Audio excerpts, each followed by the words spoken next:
Halo Kuridian, saat ini saya sedang berada di Auditorium Kampus 2 Ukrida. Sesaat lagi kita akan menyaksikan acara simposium dan workshop Pekan Ilmiah Dokter 2016.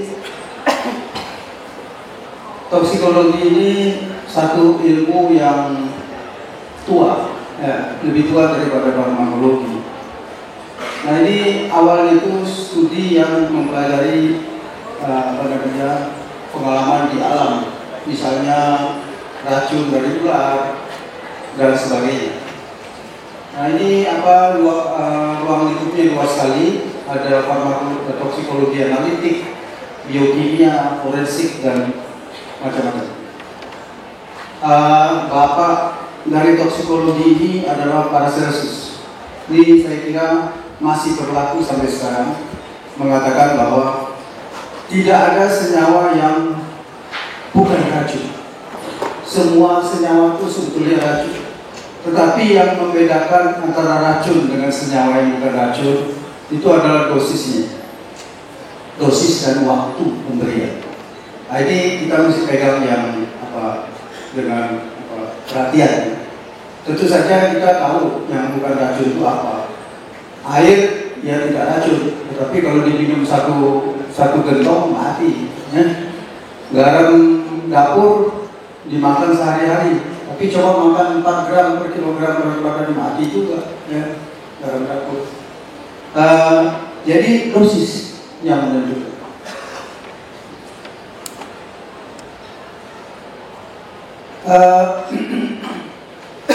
Dalam banyak studi itu dilakukan toxicity test, tapi tidak menggaransi menjamin 100%. Kemudian yang kita ingin ketahui juga adalah perubahan dalam cara pengobatan. Dahulu itu kalau keracunan hipnotik sedatif itu diberikan analgetik. Nah, ini tidak benar, ya. Jadi mesti ada cara, yaitu yang dipakai adalah simptomatik suportif. Perlu kita ketahui bahwa ujungnya itu kita ingin mengobati menggunakan antidot. Nah, kita harap selalu ada racun, ada antidotnya. Tidak selalu demikian. Antidot tersedia hanya 10-15% dari jenis-jenis keracunan. Umumnya keracunan itu diatasi dengan cara simptomatik suportif. Jadi kita mesti ingat demikian. Hanya sejumlah kecil yang mempunyai antidot. Misalnya cyanida kita menggunakan nitrit. Ya, keracunan CO kita menggunakan oksigen.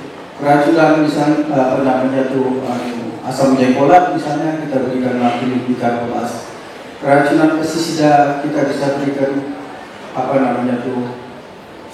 pestisida kita berikan atropi dan sebagainya. Tapi umumnya simptomatik suportif, dan ini biasanya sudah bisa menyelamatkan jiwa. Dulu ada namanya universal antidot, yaitu campuran activated charcoal, asam tanat, dan magnesium oksida. Ini semuanya sifatnya adsorbans dan absorbans. Tetapi nyatanya tidak bermanfaat kalau dilakukan secara klinik. Kenapa? Karena rupanya senyawa ini saling menyerap satu sama lain, sehingga dia tidak bisa menyerap racun. Jadi ini sekarang sudah ditinggalkan. Universal antidot sudah ditinggalkan. Nah, ini sedikit epidemiologi di Inggris dan Wales. Kalau kita lihat dari tahun ke tahun itu jumlah kasus keracunan tambah banyak, ya. Karena kita ketahui tiap tahun itu banyak senyawa racun yang diproduksi. Tiap tahun, ya, bisa ratusan ribuan. Kemudian kita mengenal intoksikasi itu bisa meracuni diri sendiri, keracunan yang sifatnya tidak sengaja, atau meracuni orang lain. Nah, ini sedikit perbedaan antara negara maju dengan negara yang sedang berkembang seperti tempat kita. Kalau di sini keracunan itu banyak karena zat kimia, karbon monoksida, dan obat-obatan, sedangkan kita banyaknya adalah minyak tanah, digigit ular dan sebagainya. Ya, jadi ada perbedaan pola keracunan. Nah, ini sedikit gambaran mengenai keracunan-keracunan besar di dunia. Saya kira kita ketahui di Detroit, ya, dioksil fosfat dan macam-macam. Kemudian di Toyama Jepang kadmium yang meracuni beras, nasi. Kemudian di Minamata ini metil mercury. Jepang, Piono, Talidomid di Eropa, dan sebagainya. Ini keracunan-keracunan yang besar di dunia.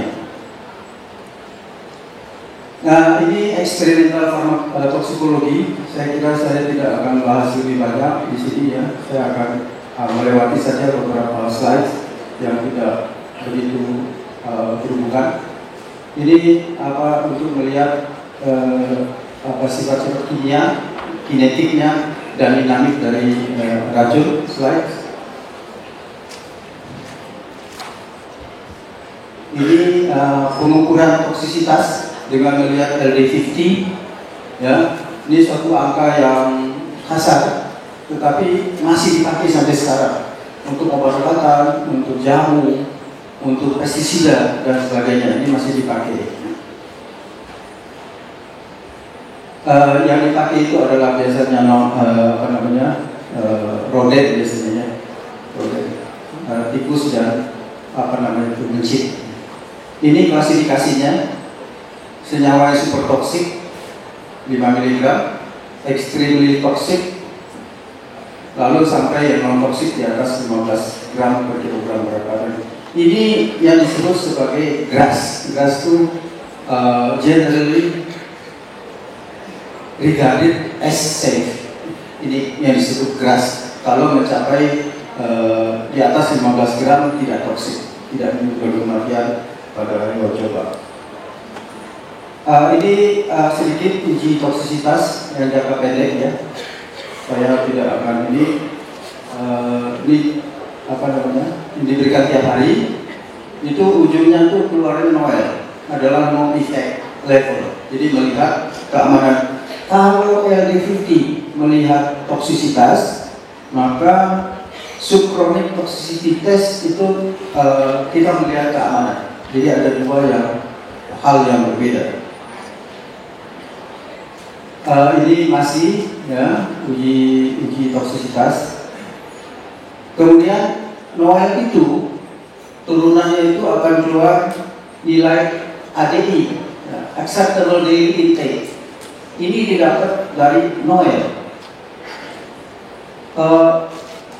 di mana pada manusia, ya, itu banyak digunakan, ya. Kemudian data pada hewan, diperoleh data pada hewan, lalu nanti dihitung berdasarkan Noel dibagi dengan angka keamanannya, safety number. Nah, ini ada uji yang lain, ya. Saya kira saya lewatkan aja. Ini safety decision tree.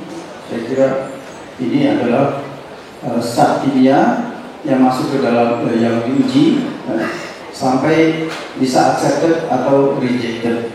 Itu tergantung uji-uji yang sudah dilakukan. Acute toxicity, genetic toxicology, subchronic, dan sebagainya, ya. Nah, ini ekstrapolasinya daripada Noel ini. Jadi dianggap manusia itu berbeda dengan hewan, ya, dengan faktor-faktor tertentu. Nah, safety factor yang biasa dipakai itu adalah 100. Tapi ini nggak selalu 100. Kalau kita nggak tahu bahannya apa, biasanya kita pakai 100. Tetapi kalau kita tahu, maka kita pakai angka yang tabel tersebut. Ini nilai safety factor ini untuk tanaman, untuk makan tanaman yang dimakan, buah-buahan dan sebagainya itu, ini dimiliki cukup lengkap oleh FAO. Jadi Badan Dunia yang mengatur agriculture. Untuk pestisida tertentu ada safety factornya. bisa 50, bisa 100, bisa lebih, bisa 1000 kalau bahannya toksik sekali. Tapi umumnya kalau kita tidak ketahui kita pakai 100. Maka ADI itu kita dapat dari Noel dibagi 100. Ini adalah nilai ADI tersebut. Nah, kemudian untuk untuk melakukan uji toksisitas ini perlu sebetulnya good laboratory practice, tapi tidak selalu. Ya, mesti laboratoriumnya mesti GLP, tidak selalu. Ya, misalnya di FKUI itu tidak GLP, tapi kami memang akan bergerak ke sana, ke GLP. Ini memenuhi syarat personel, fasilitasnya lengkap dan macam-macam. Saya kira kita lewatkan. Ini sama juga. Nah, yang penting pada toksisitas adalah kita menilai kesadaran. Jadi menunjukkan beratnya keracunan tersebut. Makin rendah kesadaran, maka toksisitasnya tambah berat. Ini kita ketahui derajat kesadarannya 1 drowsy sampai kepada tahap 4, ya, tidak sadar dan tidak ada respon kepada nyeri, rangsangan nyeri. Kemudian dilihat mata, apakah terbuka secara spontan ataukah bereaksi dengan perintah verbal, bereaksi dengan nyeri, dan seterusnya. Ini yang kita lihat pada Glasgow Coma Scale. Dan dari sini kita bisa lihat keadaan mental orang tersebut. Ya, masih. Kemudian yang kedua adalah respirasi. Ini yang perlu kita lihat, respirasi. Bagaimana keadaan respirasinya? Biasanya simptomatik suportif itu tindakannya ABC. ABC apa ACB saya lupa sekarang. Dulu namanya ABC. Airway, breathing, cardiovascular. Ya, itu diperhatikan urutannya demikian. Jadi dilihat airway dulu, apakah pernapasannya lancar atau tidak. Lalu posisi tidurnya, kemudian kalau ada mukus mesti dibersihkan, kalau perlu respirasi buatan dan segala macam. Kemudian cardiovascular system juga mesti diperhatikan, apakah tensinya turun, namanya takikardia, bradikardia dan segala macam. Tapi perlu diperhatikan bahwa tidak semua simptom itu diobati. Nah, ini yang mesti dilihat. Jadi kalau orangnya demam, misalnya orang yang makan minyak tanah, minum minyak tanah, ya.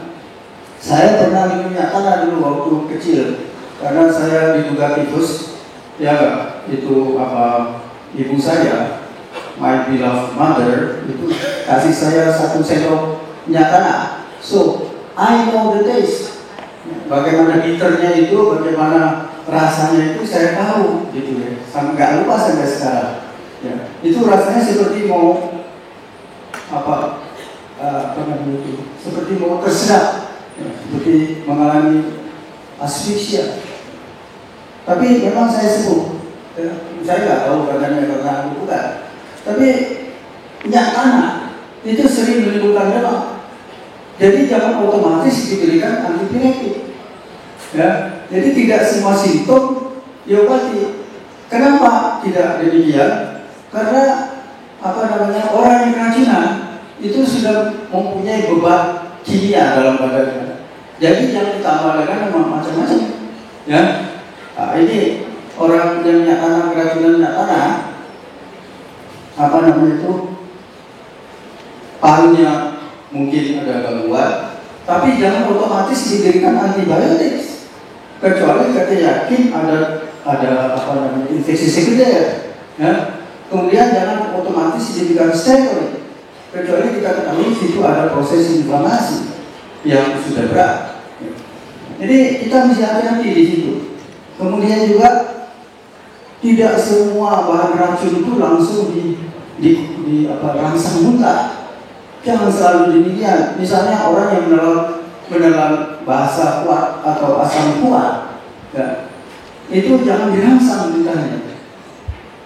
Asam kuat atau bahasa kuat itu sifatnya iritan yang kuat, ya, erosif. Begitu diminum, ya, cuka glasial asetik itu yang biasanya orang menggunakan bujiri, itu diminum, maka semua itu mulai dari faringe ke bawah kerongkongan itu habis terbakar, ya, rusak, nekrosis sampai ke lambung. Kalau kita rangsang muntah, ya, dengan dikorek faringe-nya, yang pertama mungkin faringe-nya perforasi, ya. Yang kedua, asam yang kuat tadi dari lambung naik sekali lagi. Jadi kerusakan kedua. Kemudian secara refleks akan diminum kembali, ditelan lagi. Jadi 3 kali mengalami kerusakan. Ya. Jadi perlu diperhatikan, nggak semua mesti dirangsang muntah. Ya. Minyak tanah juga tidak boleh dirangsang muntah, bisa masuk ke paru-paru. Jadi ada caranya. Nah sekarang kalau asam kuat dan basa kuat tertelan, apa yang dikerjakan? Kalau dimuntah nggak boleh. Asam kuat misalnya, apakah kita berikan basa kuat apa tidak?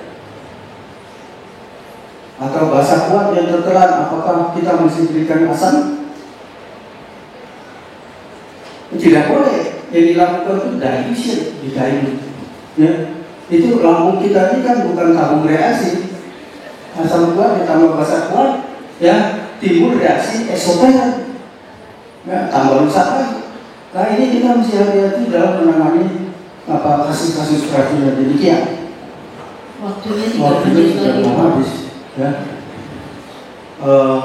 Ya sebetulnya banyak ceritanya ini, tapi sayang nggak bisa saya uraikan semua. Ya, ini sifat-sifat keracunan. Banyak sekali bahan racun di sini di tempat kita. Ada suka minum alkohol dengan metanol, ya, dan sebagainya. Kemudian tanda keracunan lain, tekanan darah, ini diperhatikan, ya. Kalau perlu diberikan misalnya untuk menaikkan tekanan darah, dopamin, butamin, kalau terjadi shock. Kemudian pupil juga mesti dilihat apakah dilatasi atau tidak, apakah pinpoint, ya. Kalau pinpoint bisa opiat, bisa organofosfat, ya, bisa fenodiazid dan lain-lain. Tapi ini tidak prognostik, ya.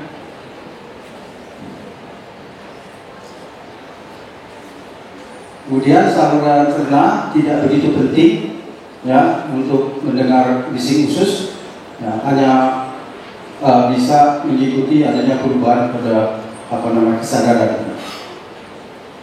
Nah ini beberapa jenis senyawa kimia yang bisa menimbulkan muntah dan diare. Jantung kita mesti lihat apakah terjadi aritmia. Ada sejumlah obat yang menimbulkan aritmia, digitalis, trisiklik antidepresan, TDD dan segala macamnya. Kemudian kadang-kadang diperlukan ECG. Kejang, apakah ada kejang atau tidak, ya, dilihat.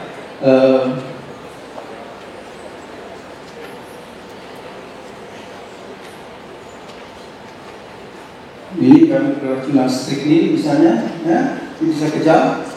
Apakah terjadi koma dengan stimulasi CNS? Ini pada metakolon, bisa koma, hipertonia dan kejang kronik. Kemudian yang lain karbon monoksida. Dan ini diagnosis diferensiasinya epilepsi dan fibrillar convulsion.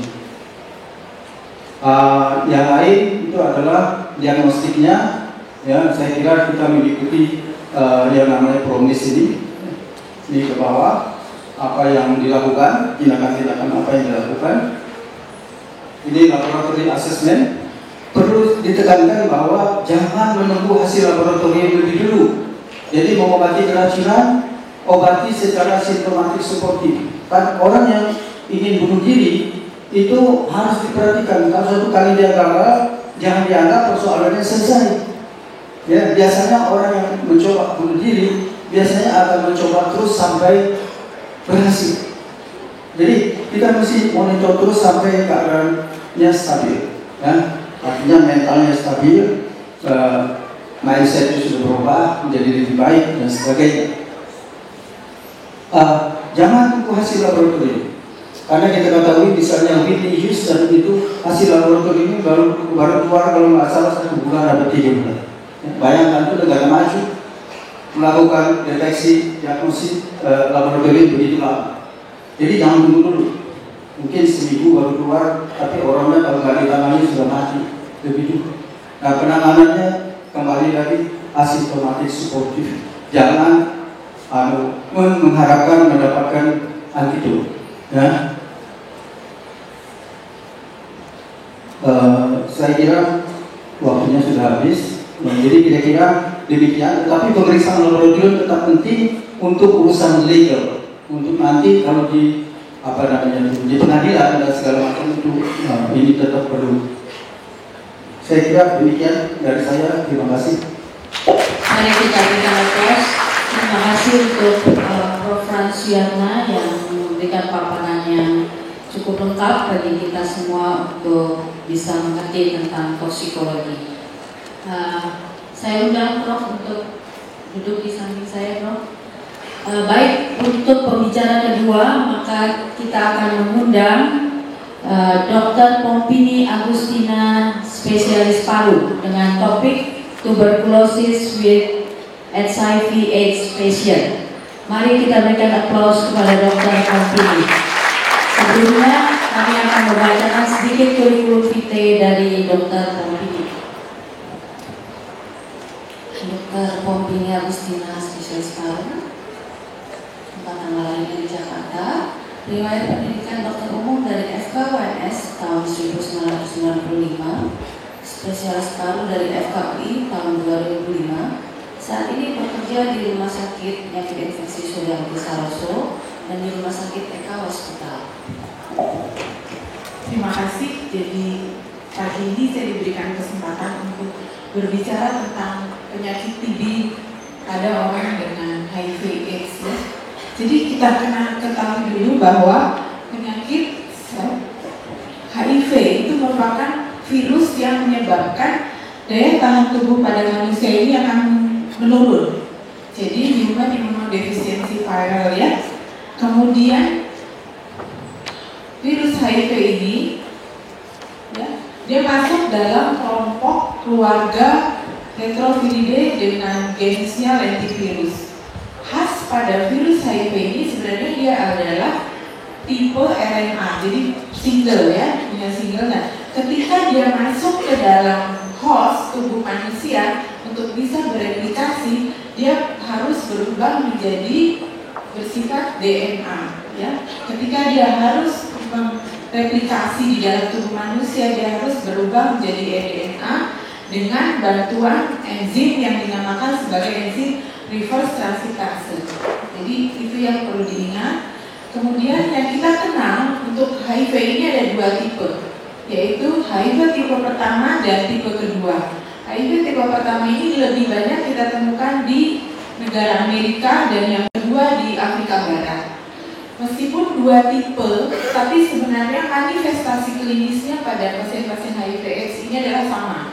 Ya, manifestasi tetap sama dan ada proses transmisi dari HIV ke host itu melalui 3 jalur utama, yaitu mukosa genital, melalui transmisi langsung, misalnya dengan pemakaian jarum suntik yang bertukar, kemudian melalui transmisi vertikal dari ibu ke janin. Jadi 3 jalur utama bagaimana virus HIV itu bisa masuk ke host atau ke tubuh manusia.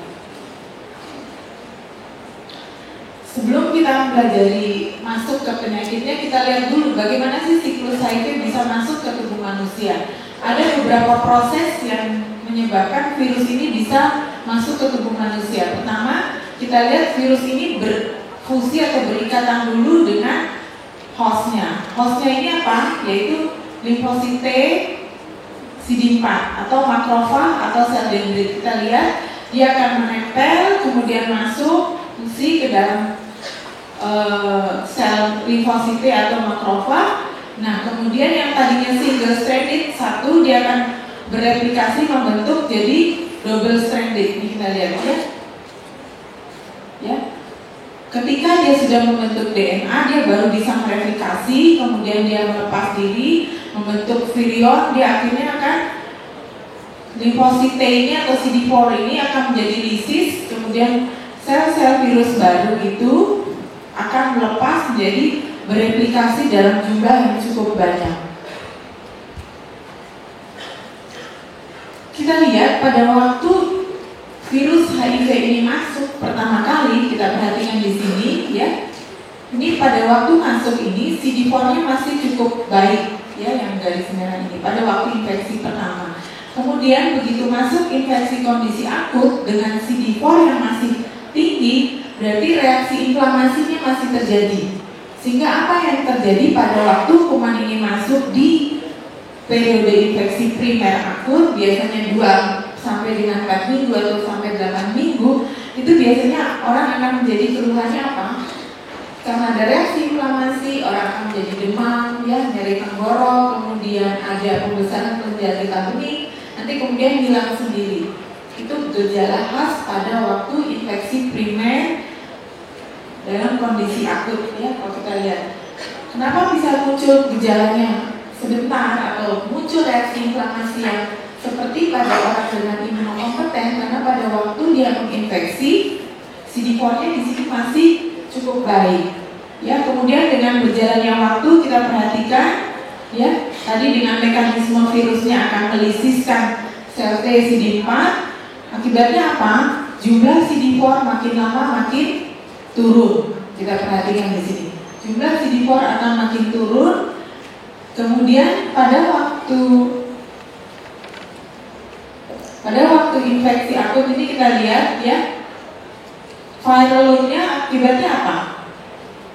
Makin lama makin naik pada waktu infeksi akut ya. Kemudian ada periode yang disebut sebagai masa laten. Di sini biasanya tanpa gejala. Kemudian sesudah 5 sampai 10 tahun kita lihat dengan berjalannya CD4 turun, berarti yang tidak ada yang bisa menghambat replikasi virus ya kan, karena fungsi makrofag menurun. Kita lihat viral load atau jumlah virus HIV akan semakin meningkat. Nah, kalau sudah semakin meningkat, apa yang terjadi? Infeksi oportunistik akan terlihat ya. Disebut sebagai infeksi oportunistik sebenarnya adalah infeksi yang terjadi sebenarnya pada kondisi imunokompeten, itu tidak menimbulkan masalah. Tapi begitu sistem imunnya turun, kondisi bakteri atau mikroba yang ada di dalam tubuh akhirnya bisa menimbulkan penyakit atau infeksi ya, seperti itu.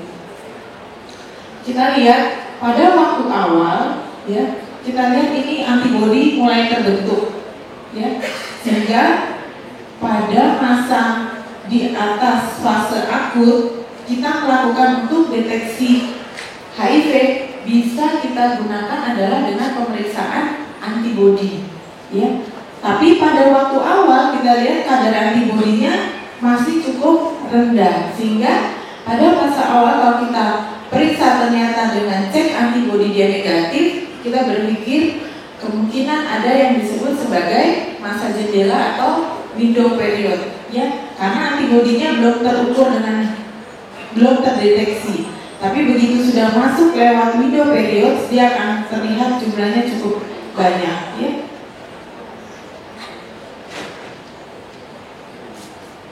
Nah, kita lihat pada waktu kondisi infeksi akut ini, kita lihat virus HIV ini atau akan langsung menginfeksi tadi apa, sel CD4, sel T CD4 dan makrofag. Nah, virus yang kemudian di dalam sel T atau sel dendrit atau makrofag, kemudian dia akan bereplikasi. Nah, bereplikasi kemudian apa yang terjadi? Sel-sel CD4 tadi akan mengalami lisis atau apoptosis atau kematian sel. Kemudian dia masuk ke aliran darah, masuk ke sinusoid limfa, kemudian akhirnya menyebar, menginfeksi berbagai organ yang ada di dalamnya mengandung limfosit T, ya. Contohnya seperti kita lihat di beberapa organ. Apa yang terjadi sebenarnya dengan sel T atau CD4 ketika virus HIV ini menyerang? Ya, kita lihat semuanya akan mengalami apa? Kematian. Ya, ada sitopatik, ada apoptosis, jadi dia mati karena proses kematian sendiri dia akan menjadi lebih cepat. Kemudian sel-sel ini juga akan menyebabkan juga lisis, ya. Kita lihat akibatnya apa? Yaitu jumlah CD4 akan semakin menurun. Kemudian untuk makrofag, fungsi makrofag juga mengalami gangguan. Itu tadi mengenai tentang HIV. Sekarang bagaimana dengan kuman Mycobacterium tuberculosis, ya? Kalau kuman Mycobacterium tuberculosis kita perhatikan dia sifatnya aerob, ya.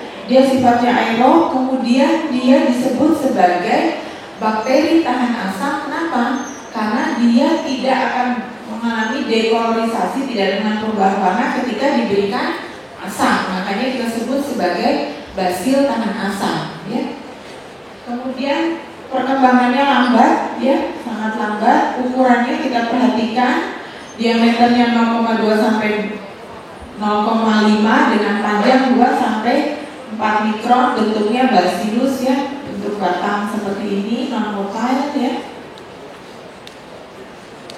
Nah, kemudian bagaimana sih? Apakah semua orang yang terhirup, terinhalasi kuman TB akan menjadi sakit atau bagaimana proses transmisinya? Jadi transmisi kuman TB itu melalui jalur ketika ada droplet, kemudian ada di udara dan kita terinhalasi atau terhirup. Jadi port di entry kuman pertama kali masuk tetap adalah melalui jalan nafas, ya. Kita perhatikan di sini, ya. Jadi ketika kita batuk, ya, perhatikan ini, sekali kita batuk pada pasien-pasien dengan TB ini akan menghasilkan 3000 droplet nuklei. Di dalam droplet ini ada basil tahan asam tersebut, ya. Sekali kita batuk, sekali kita bersin, dia akan melepaskan sekitar 10 dari ribuan droplet nuklei. Di dalam droplet ini akan mengandung kuman TB, ya.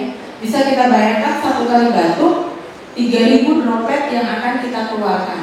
Tapi apakah terus semudah itu kita akan menjadi terinfeksi, ya? Jadi yang disebut droplet ini kalau ukuran dia sekitar 1 sampai 5 mikron. Tapi kalau dia besar dia akan dengan cepat jatuh ke tanah. Tapi begitu ukuran 1 sampai 5 mikron itu dia akan bisa di udara dengan jarak penularan, daya tempuh penularannya sekitar jarak 1 meter, ya. Kemudian kita perhatikan, ya, ketika ada paparan, ketika orang batuk dropletnya menyebar sekitar 3000 droplet, apakah semua orang menjadi terinfeksi dan menjadi sakit? Ternyata 70% tidak mengalami infeksi. Bagaimana bisa tidak terjadi infeksi? Karena apa? Sistem imunnya ada kuat, ya. Jadi pada orang yang sistem imunnya ada kuat, dia tidak mengalami infeksi. Tapi begitu sistem imunnya ada kuat atau tidak ada kuat, maka sekitar 30% yang terpapar akan mengalami proses infeksi TB, ya. Jadi kita perlu catat, jadi tidak semua orang atau tidak setiap orang yang terpapar atau terekspos akan mengalami infeksi TB, ya. Nanti bedakan antara infeksi dengan sakit TB, disease, ya. Nah, kapan lagi kita kemungkinan akan terinfeksi, ya? Kalau ternyata konsentrasi kuman TB di dalam lingkungan kita itu lebih besar. Jadi pada konsentrasi TB yang bagaimana yang besar, perhatikan kalau dia ada kavitas. Pasien dengan gambaran fototoraknya kavitasnya positif, kemudian smearnya positif, dia konsentrasi kuman TB-nya cukup banyak. Atau pada pasien-pasien dengan kondisi seperti ini di dalam satu paparan ruangan, ya, kita lihat di indoor dengan sirkulasi udara dan ventilasi yang cukup buruk, yang tidak baik. Jadi penting sekali sirkulasi dan ventilasi udara kita perhatikan, ya. Atau dia tidak terpapar oleh sinar matahari.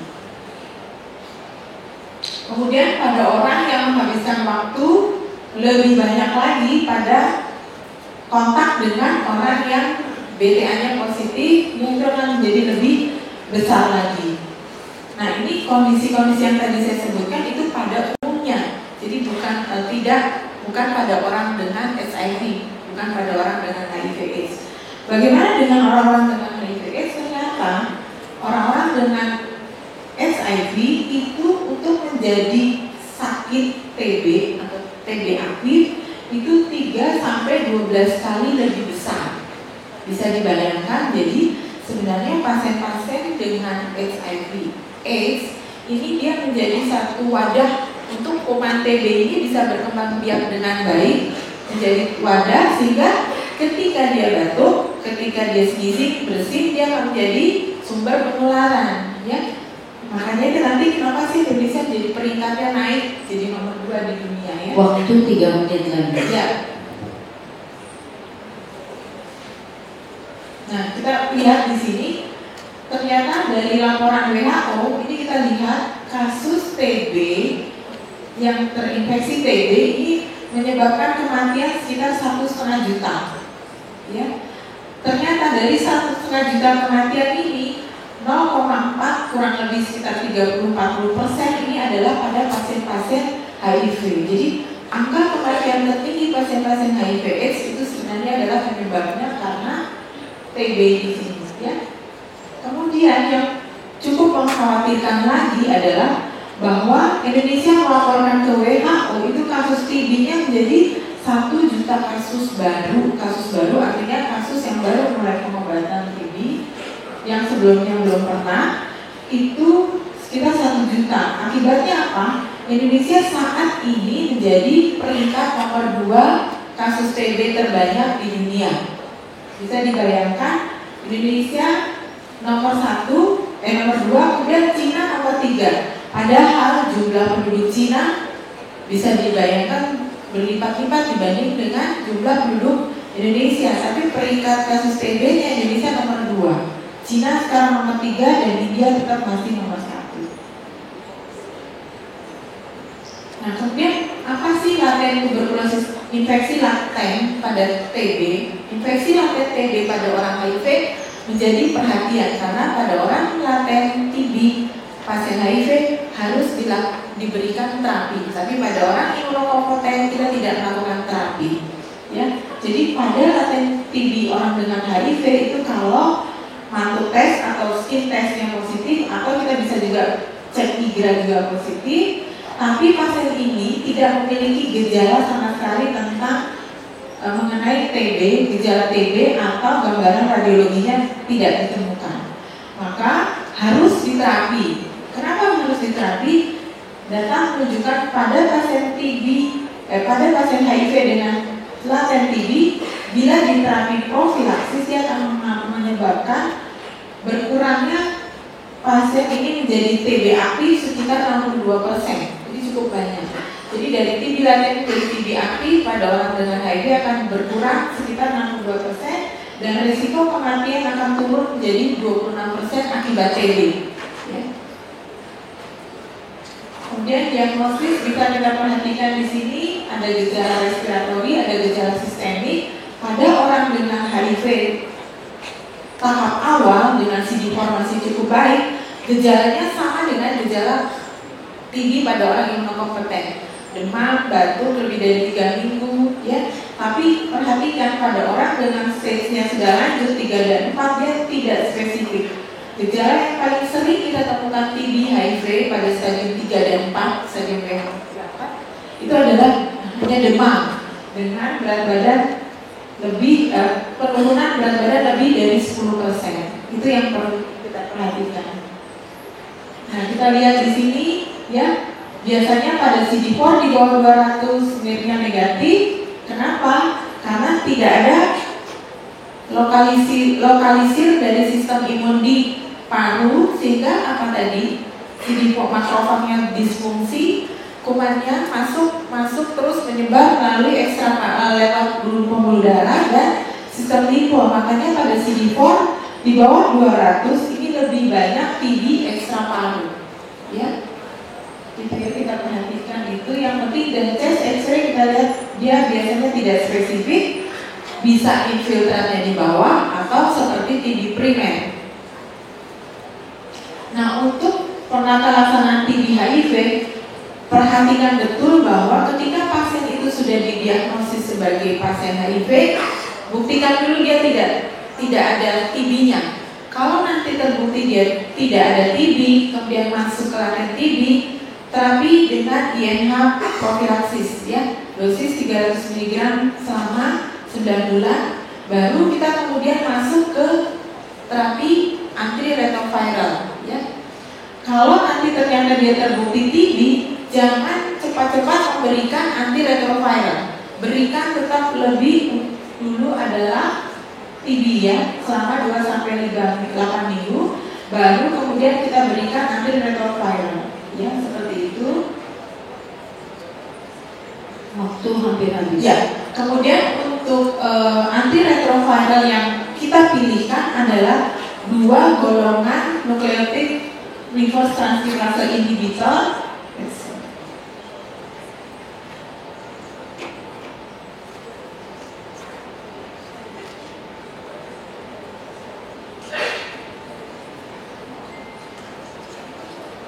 Jadi 2 golongan nukleotid reverse transkriptase inhibitor dan 1 golongan dari non-nukleotid reverse transkriptase. Jadi biasanya kita berikan adalah tenofovir 300 mg dengan lamivudin 300 mg ditambah dengan 1 golongan non-nukleotid reverse transkriptase inhibitor kita berikan evapiren. Paduan obat inilah yang sebenarnya paling aman digunakan dikombinasikan dengan obat TB karena efek saling meniadakannya ringan, ya, terutama untuk rifampicin. Karena rifampicin kalau diberikan bersama dengan golongan ini, contohnya nevirapin, dosis rifampicinnya akan turun.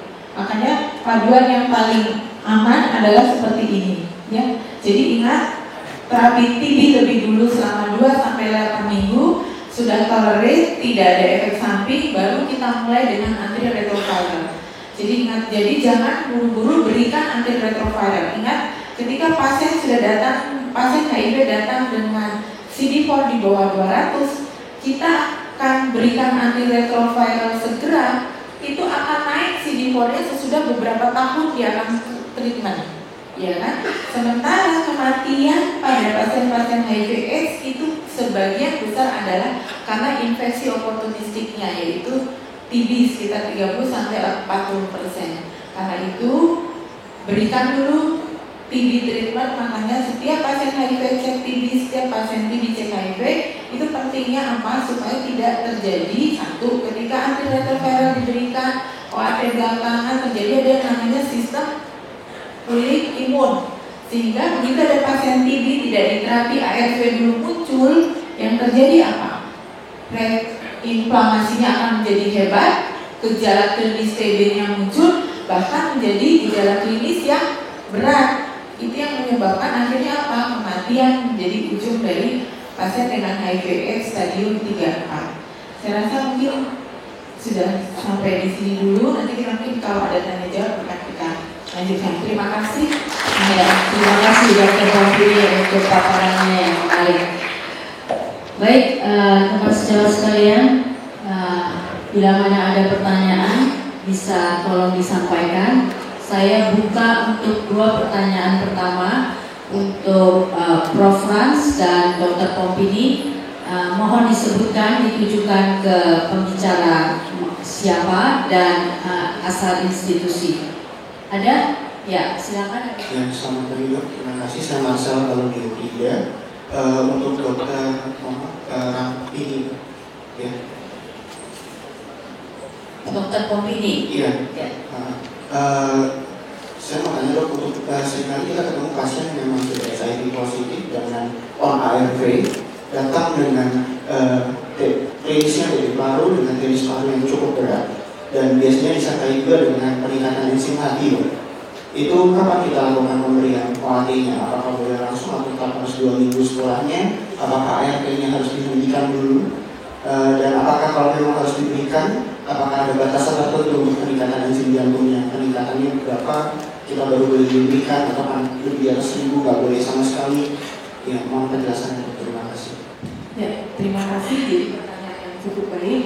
Jadi pada pasien-pasien dengan HIV/AIDS berkaitan juga dengan transmisinya tadi, sebagian besar memang dengan pemakaian jarum suntik yang bergantian, itu banyak sekali pasien-pasien HIV/AIDS dengan hepatitis B dan hepatitis C. Dan kalau sudah masuk dalam penyakit kronik hati, memang gangguan fungsi hati jadi masalah utama. Tapi ingat, begitu dia masuk dengan kondisi TB yang cukup berat, itu tetap OAT bisa kita berikan. Biasanya kita berikan ketika bilirubin masih di bawah 2, SGOT/SGPT di bawah 3 kali dari nilai normal. Tapi kalau nilainya itu ternyata tinggi di atas 3, kemudian bilirubinnya cukup tinggi di atas 2, kalau infeksi TB-nya berat, biasanya kita berikan dulu obat TB yang tidak hepatotoksik, contohnya ethambutol dan streptomycin. Sambil nanti fungsi hati kita perbaiki, ethambutol strepto sudah masuk, ketika fungsi hati sudah perbaikan, kita akan mulai inisiasi dulu dengan INH, kemudian rifampicin.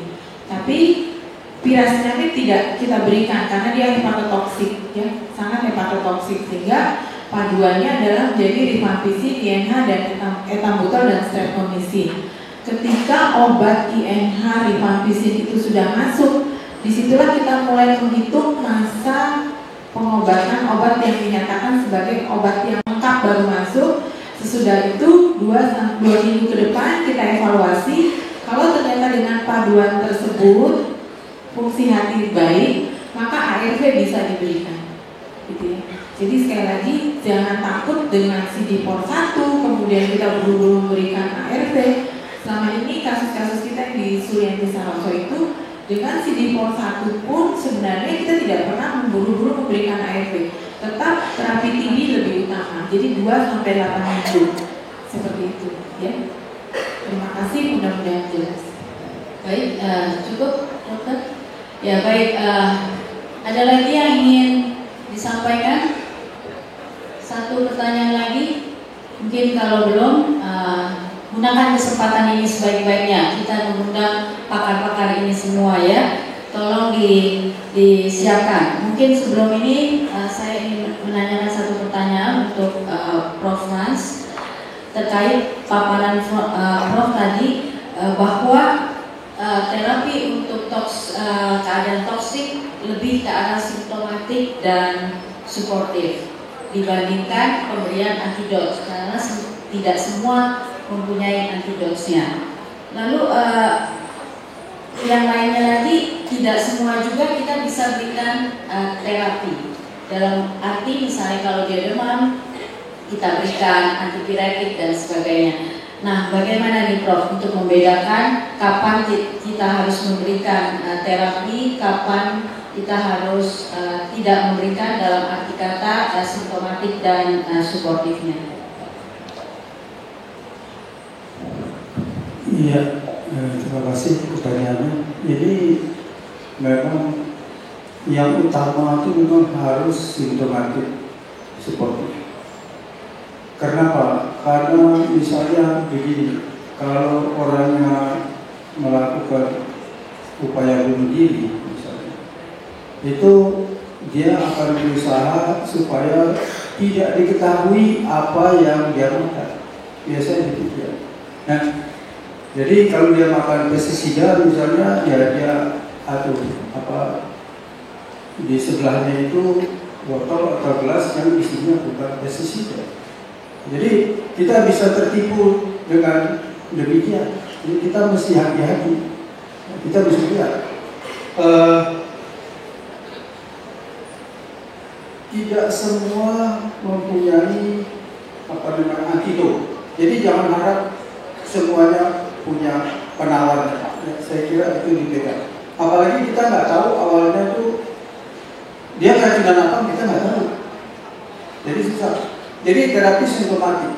Kita melihat misalnya keadaan parunya bagaimana, keadaan napasnya bagaimana, diberikan saponin, diberikan oksigen, jalur napasnya diperbaiki, posisinya apa supaya napasnya legal dan segala macam. Kalau memang terjadi shock, mau nggak mau, tentu kita mesti berikan apa namanya plasma expander atau diberikan dopamine atau ya itu memang nggak bisa dihindarkan.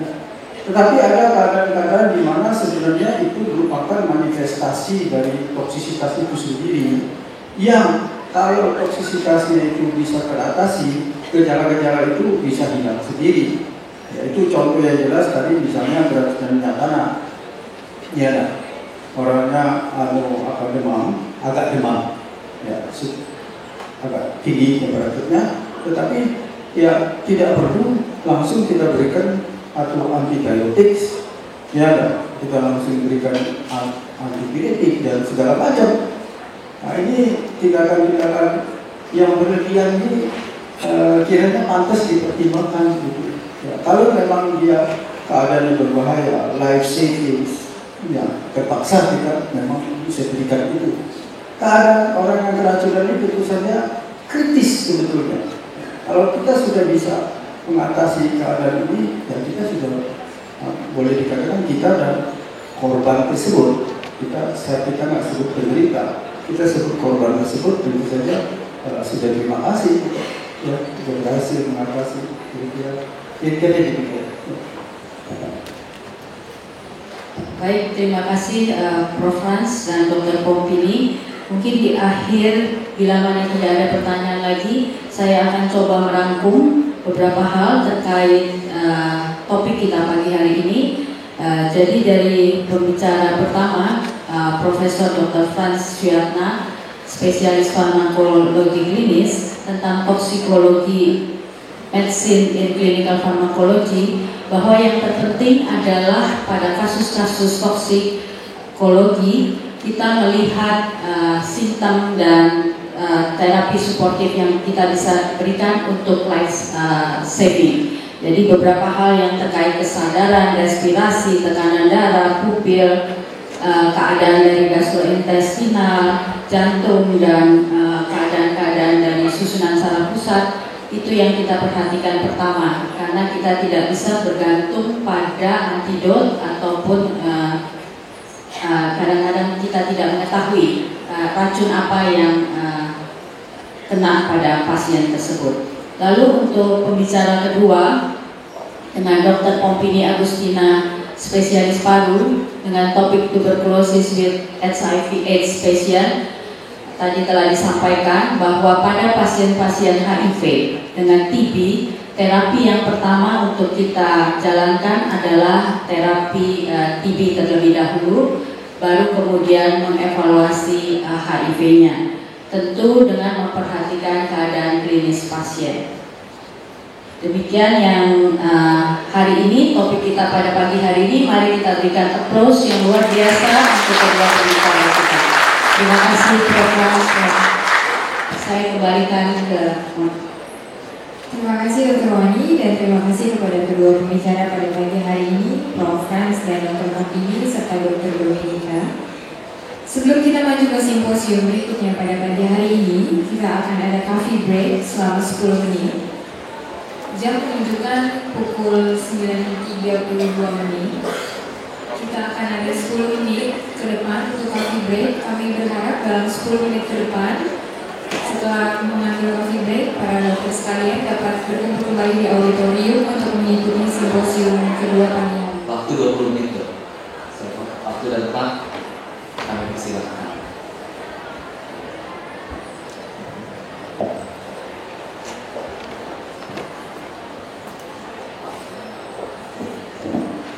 Selamat pagi. Ini topiknya agak spesifik buat yang sudah bekerja di ICU atau sudah pernah mengotak-atik ventilator.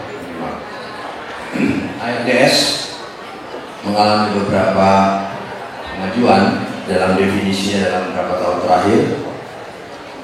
Kita lihat apa sebenarnya ARDS itu. kita lihat sejarah sedikit bahwa ini gambaran-gambaran yang menggambarkan perkembangan RDS yang berjalan sudah dengan event-event dunia pada saat perang Vietnam. Asbaghawan PT tahun 67 mempublikasi pertama kali tentang ARDS di suatu jurnal Lancet yang menyebutkan 17 pasien ARDS dan dengan mortalitas yang cukup tinggi. Jadi pertama kali dilaporkan secara saintifik di jurnal Lancet. Kemudian ini gambaran apa? Ini gambaran Titanic ini. Titanic yang kandas di landasan kontinen Amerika Eropa. Jadi Amerika Eropa Consensus Conference pada tahun 94 itu menstandarisasi definisi dari ARDS. Kemudian tahun 2000 ada ARDS Network, yaitu panduan ventilator pada pasien ARDS, dan ini tembok Berlin runtuh, ya. Dan ini ada 2012 Berlin definisi of ARDS. Jadi para ahli bertemu di Berlin untuk memperhalus diagnosis dan definisi dari ARDS. Ini pada tahun 94 kita nggak pakai lagi sekarang karena masih menggunakan PCWP, pulmonary capillary wedge pressures yang rendah. Ini juga sangat susah kita dapatkan karena membutuhkan alat Swan-Ganz catheter yang tidak rutin dipasang di ICU. Jadi definisi 2012 Berlin Definition of ARDS saat ini itu yang masih kita pakai, yang mempertimbangkan timing, yaitu adalah 1 minggu setelah adanya insult, misalnya pasien itu trauma, 1 minggu setelah trauma, itu yang disebut dengan akut. Kemudian dari foto ronsennya ada opasitas bilateral, ya, gambarannya, dan bukan merupakan efusi, bukan merupakan paru tumor ataupun kolaps atletasis, dan udemnya bukan karena gagal jantung ataupun kelebihan cairan. Jadi pasiennya jantungnya bagus-bagus saja, status volumenya baik, ada trauma 1 minggu setelahnya dia terjadi perburukan paru. Nah, ini kita sebut dengan ARDS. Dan dari definisi ini kriteria ahli sudah tidak ada lagi karena pada tahun 94 ada kriteria acute lung injury. Nah, pada 2012 dia dihapus dan diganti dengan ARDS mild, moderate, severe berdasarkan PF rasionya. Kalau kita AGD, kita lihat berapa AGD-nya, kemudian kita bandingkan dengan fraksi oksigen yang kita berikan. Kalau PF rasionya itu 200 sampai 300 mg/g, ini mild.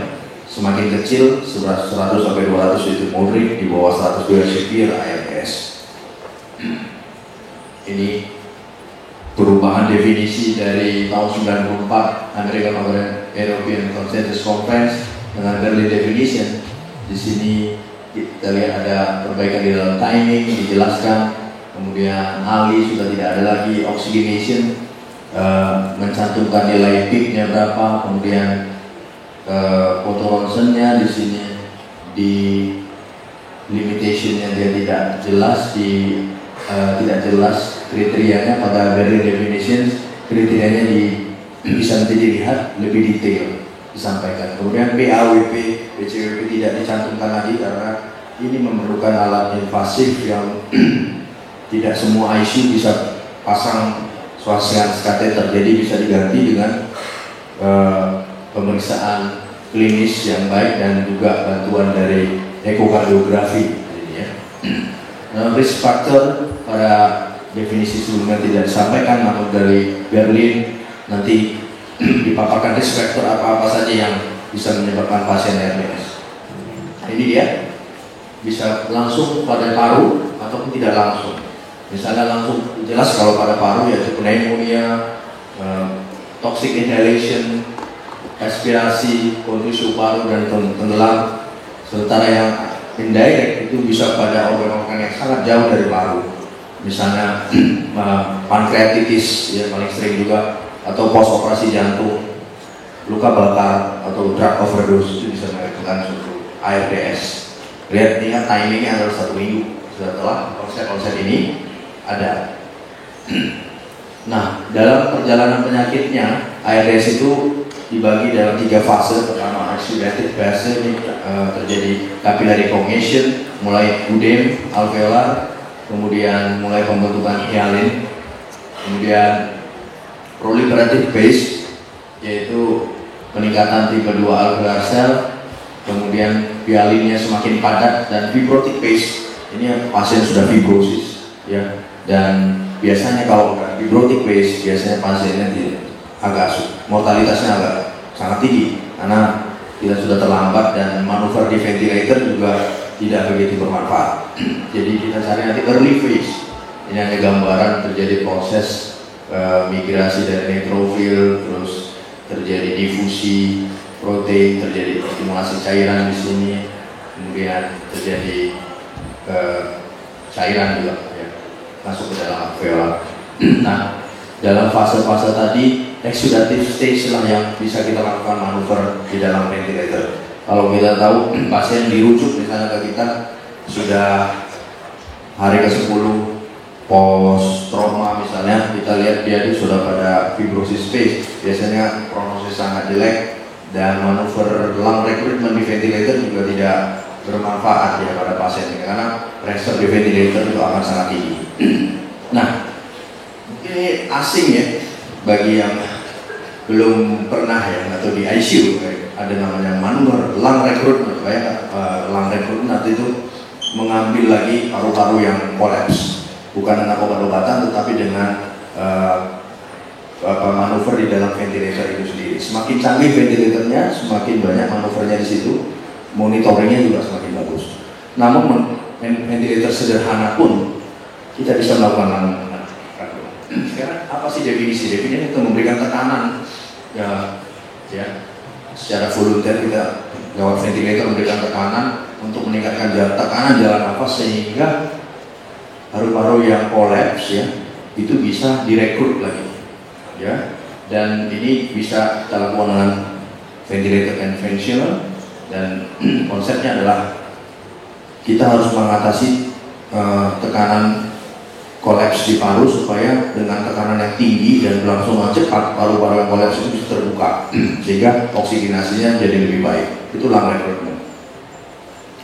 Sebenarnya ini bahasa sederhana ventilation of initially non-ventilated lung. Jadi paru-paru yang kolaps nggak bisa oksigen masuk ke situ, jadi suatu shunting di pembuluh darah. Nah, ini akan kita buka dengan upaya lung recruitment. Nah, di sini harus kita tahu area-area di dalam tekanan itu yang bisa kita pakai untuk rekrut. Jadi kalau terlalu tinggi tekanannya nanti akan over distension, bahaya akan terjadi pneumothorax, baru trauma. Jadi orang on ventilator lung recruitment habis itu hemodinamiknya terganggu, ternyata di foto ada pneumothorax karena terlalu tinggi. Atau kalau dia terlalu rendah, atelectasis, nggak bisa buka. Jadi atelek trauma. Jadi bagaimana kita mencapai level sini. Nah ini kita ada nama lower inflection point dan upper inflection point. Yang ini ada gambar hysteresis dari ventilator. Kalau pasien inspirasi, gambarnya ini inspirasi dan kemudian ekspirasi. Inspirasi, ekspirasi. Semua ventilator harusnya bisa menampilkan ini. Nah dari sini akan ditarik optimalnya adalah di dalam compliance lower inflection points dan upper inflection points. Kita lihat di sini ada nilainya. Nah di sini nilainya, nah kita bisa bermain di level itu. Nah kenapa kita mau perlu lung recruitment? Karena ARDS itu farmakologis treatmentnya nggak terlalu bagus, nggak tahu, bukan antibiotik, steroid kontroversial, macam-macam juga nggak. Karena ARDS, karena masalah mekanika di paru dan memang ventilator salah satu obat utama adalah ARDS. ARDS punya, kalau kita ARDS nggak semuanya paru-parunya sakit, ada yang sakit yang nggak bisa diapa-apain lagi, ada yang sakit tapi masih bisa kita rekrut, ada yang normal. Ya, yang kita target adalah yang sakit tapi masih bisa kita rekrut dengan ventilator. Ini pertama kali James Snyder di sini open lung approach pertama kali lewat suatu buku Oxygen Transport in Critical Patient tahun 87. Kemudian ini masih ide-ide awal, kemudian jadi saya pernah ketemu di Bali beliau yang pertama kali mempublikasi di Journal Intensive Care Medicine bagaimana metode untuk lung recruitment Bukhar Rahman. open the lung and keep it open. Jadi open the lung with the high pressure, high PEEP, dan kita maintain dengan PEEP yang tinggi. PEEP itu positive and expiratory pressure, nanti kita lihat sedikit. Nah ini dia intensive care medicine tahun 92, Rukat Rahman, dia open the lung and keep the lung open. Jadi pada ARDS nggak ada obatnya, jadi hanya melakukan lung recruitment dengan high pressure ventilator. Nanti kalau sudah kerja di ICU mungkin bisa berdiskusi dengan dokternya mengenai lung recruitment. Jadi sedikitnya tidaknya di sini dapat istilah itu dulu, lung recruitment untuk melakukan rekrutmen pada alveolar yang collapse pada ARDS. Nah di sini penelitian lagi lanjut tahun 2011 antara open lung approach dibandingkan dengan ARDS net yang biasa. Ternyata dengan open lung approach dia better oxygenation, better redistribution of pulmonary blood flow, dan tidak terbukti bahwa tekanan tinggi itu mengakibatkan inflammatory response yang lebih tinggi dibandingkan konvensional ventilator biasa. Jadi sangat baik untuk dilakukan. Ini penelitiannya. Kemudian pertanyaan sekarang kapan? Ya tadi pada saat exudative stage. Jadi kita melakukan itu 1 minggu sejak onset ARDS yang muncul. Setelah 1 minggu biasanya fibrosis phase, fase fibrosis, paru-paru menjadi sangat kaku. Kalau kita paksa dengan ventilator biasanya terjadi trauma dan akan terjadi barotrauma pneumotoraks pasiennya. Jadi kita disalahkan lagi nanti. Jadi kita harus tahu kalau fibrosis udah hampir tidak ada tempatnya, tapi pada edema fase edema. Jadi kalau saya punya pasien di ICU sekarang bagus-bagus saja parunya, ternyata besok kok makin jelek ARDS. Saya lihat AGD PL2 nya sangat rendah, padahal fraksi oksigennya sudah 100, berarti ini udah mulai ARDS. Nah di sini tempatnya saya melakukan rekrutmen sebelum dia kembali masuk ke fase yang lebih berat. Early stage ya, recruitment is possible. Late stage usually not possible because fibrosis tissue sudah menjadi kaku, paru-paru nggak bisa kita berikan pressure terlalu tinggi lagi. Ya, di sini open lung recruitment dengan pemberian pressure. Kita lihat di sini kalau tahu PEEP, mulai PEEP 5, 19, 25 ini naik terus pressure-nya, tapi arterial PO2 AGD akan makin baik, Kemudian collapse tisunya ini nanti di CT scan sama dia, ternyata collapse tisunya juga semakin turun setelah pemberian PEEP yang bertahap meningkat dengan plateau pressure dibatasin di atas di bawah 55 ya. Nanti plateau pressure kita lihat apa. Ini Gattinoni, Luciano Gattinoni pada tahun 2006, lebih baru lagi dibandingkan dengan Rukat Rahman. Dia mempromosikan lakukan pasien with RDS dengan suatu teknik yang spesifik. Nanti kita lihat beberapa tekniknya. Nah ini how do we perform the lung recruitment? Ini banyak pilihannya. Tentunya pertanyaan kalau ventilator, seberapa tinggi pressure yang kita berikan, berapa lama pressure itu diberikan, berapa tinggi PEEP kita, kemudian apa metodenya. Nah ini nanti yang harus kita perhatikan kalau kita mau melakukan lung recruitment. Pressure-nya bisa sangat tinggi. Kalau orang napas biasa, ya kalau kita ukur ventilator, pressure-nya itu paling dengan konvensional ventilator itu paling di bawah 20 mm. 20 itu cukup tinggi. Paling dengan PEEP 5, kemudian pressure 10, ya total 15. Itu konvensional. Misalnya orang tibius, ya paling ya 15 lah. Tapi dengan PEEP ini, lung recruitment ini tekanan jalan nafas ini bisa sangat tinggi, bisa mencapai kalau di sini airway pressure-nya dengan open lung approach bisa mencapai 55. Tapi gambaran kalian lihat paru-paru yang collapse, ya ini ada perbandingannya dibandingkan dengan pressure yang tinggi ini, tentu pressure collapse-nya rekrut kembali dan terisi dengan udara kembali sehingga oksigenasi jadi lebih baik.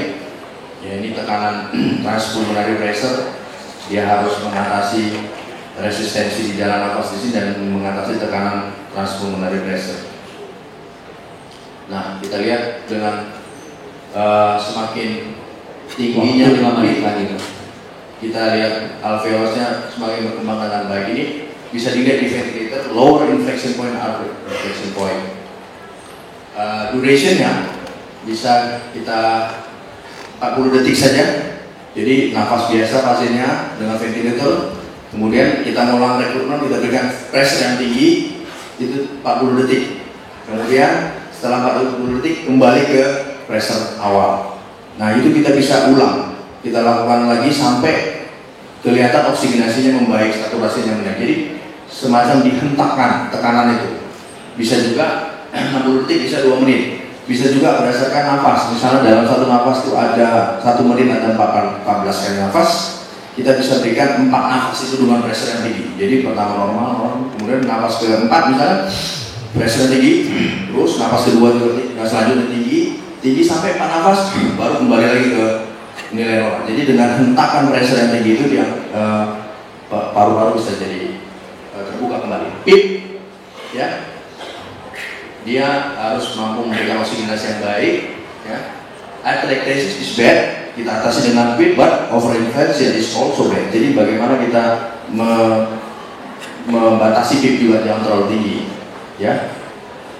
Kemudian ini, lower inflection point dan upper inflection point. Kalau kita lihat dari sini, PIP itu harus antara 10 sampai 25.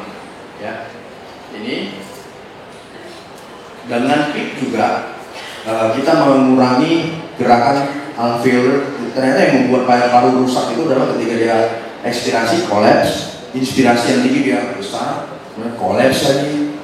Jadi itu mengakibatkan trauma pada alveolus. Dengan ada PIP, kita membatasi gerakan itu nggak terlalu drastis. Jadi trauma terhadap alveolar juga menjadi lebih minimal. Jadi repetitif, jadi menurunkan repetitif opening dan closing of alveoli yang mengurangi alveolar damage. Safe window-nya harus kita cari. Kemudian higher PIP improve oxygenation, inspiratory equal. Ini trial bahwa higher PIP itu tidak lebih buruk dibandingkan dengan lower PIP. Optimal PIP yang paling penting kita harus cari berdasarkan kurva ventilator kita. Kalau kemarin yang sudah ikut workshop basic ventilator ada sedikit pengetahuan tentang itu. Nah ini salah satu saran bagaimana mengkombinasi fraksi oksigen dalam PIP pada pasien non ventilator. Ya, fraksinya makin naik, PIP-nya bisa makin naik, bisa sampai setinggi 24. Ya sampai 24 ya. Nah ini bagaimana atelectasis kemudian optimal, namun akhirnya trauma kalau terjadi overextension. Metodenya bisa dengan, tapi sebelum melakukan rekrutmen harus pastikan pasien normal volumenya, karena tekanan tinggi itu bisa mengakibatkan pasien ada outputnya drop dan tekanan darahnya drop. Bisa dengan sign 1 kali saja atau sustain inflation dan juga pressure. Bisa 3 kali kita berikan dengan tekanan Plato-nya 45. Jadi banyak metode di sini. Sign itu ada suatu metode di ventilator untuk memilih sign dengan tekanan tinggi di dalam beberapa kali siklus nafas. Selain itu saya mau sampaikan juga, selain metode ini tadi, ini salah satu sampelnya, contoh ada yang saya mau prone position. Dimana prone position pasien di ICU kita prone-kan dengan ETT dengan sedasi yang dalam seperti pembiusan. Ini akan better oxygenation karena ternyata kalau dia prone, ventral dan dorsal ventilasinya lebih baik, kemudian perfusi juga bagus di daerah ventral sehingga akhirnya mengurangi terjadinya shunting dari pembuluh darah sehingga oksigenasinya lebih baik. Ini meningkatkan FRC, prone position, blood flow redistribution dan improve secretion removal. Ini tapi harus perawatnya banyak ya, dan 2-3 perawat untuk satu pasien. Ini posisi prone. Ini bisa dilakukan 1 kali 24 jam. Nanti oksigenasinya akan jadi jauh lebih baik. Tapi hati-hati accidental extubation. Ini complication-nya nanti bisa dilihat di conclusion ya. Lung recruitment harus dilakukan pada saat early dan berikan tekanan tinggi secara sustain dan memberikan PIP yang tinggi. Jangan lupa cairan harus normal volume pasiennya, dan jangan lupa untuk mencoba di posisi pro pada pasien. Terima kasih atas perhatiannya. Terima kasih untuk Dr. Citra. Berikutnya pembicara kita adalah Dr. Rucika Utama, spesialis bedah toraks kardiovaskuler FIH. Beliau lulus dari FKUI 2002, lulus bedah toraks kardiovaskuler FKUI tahun 2010, dan sejak tahun 2012 beliau staf pengajar di FKU Krida, divisi bedah toraks kardiovaskuler FKU Krida dan RSM FMC. Waktu 20 menit, Dok, saya persilakan. Terima kasih Dr. Sumarto. Ya, setelah tadi kita membahas mengenai lung RDS yang cukup kompleks, sekarang agak santai sedikit kita bahas varises. Ya, mungkin beberapa teman sejawat atau senior-senior atau yang di bawah saya belum tahu apa sih ini BTKV. Semoga sih semua udah tahu ya. Ini singkatannya toraks kardiak vaskular.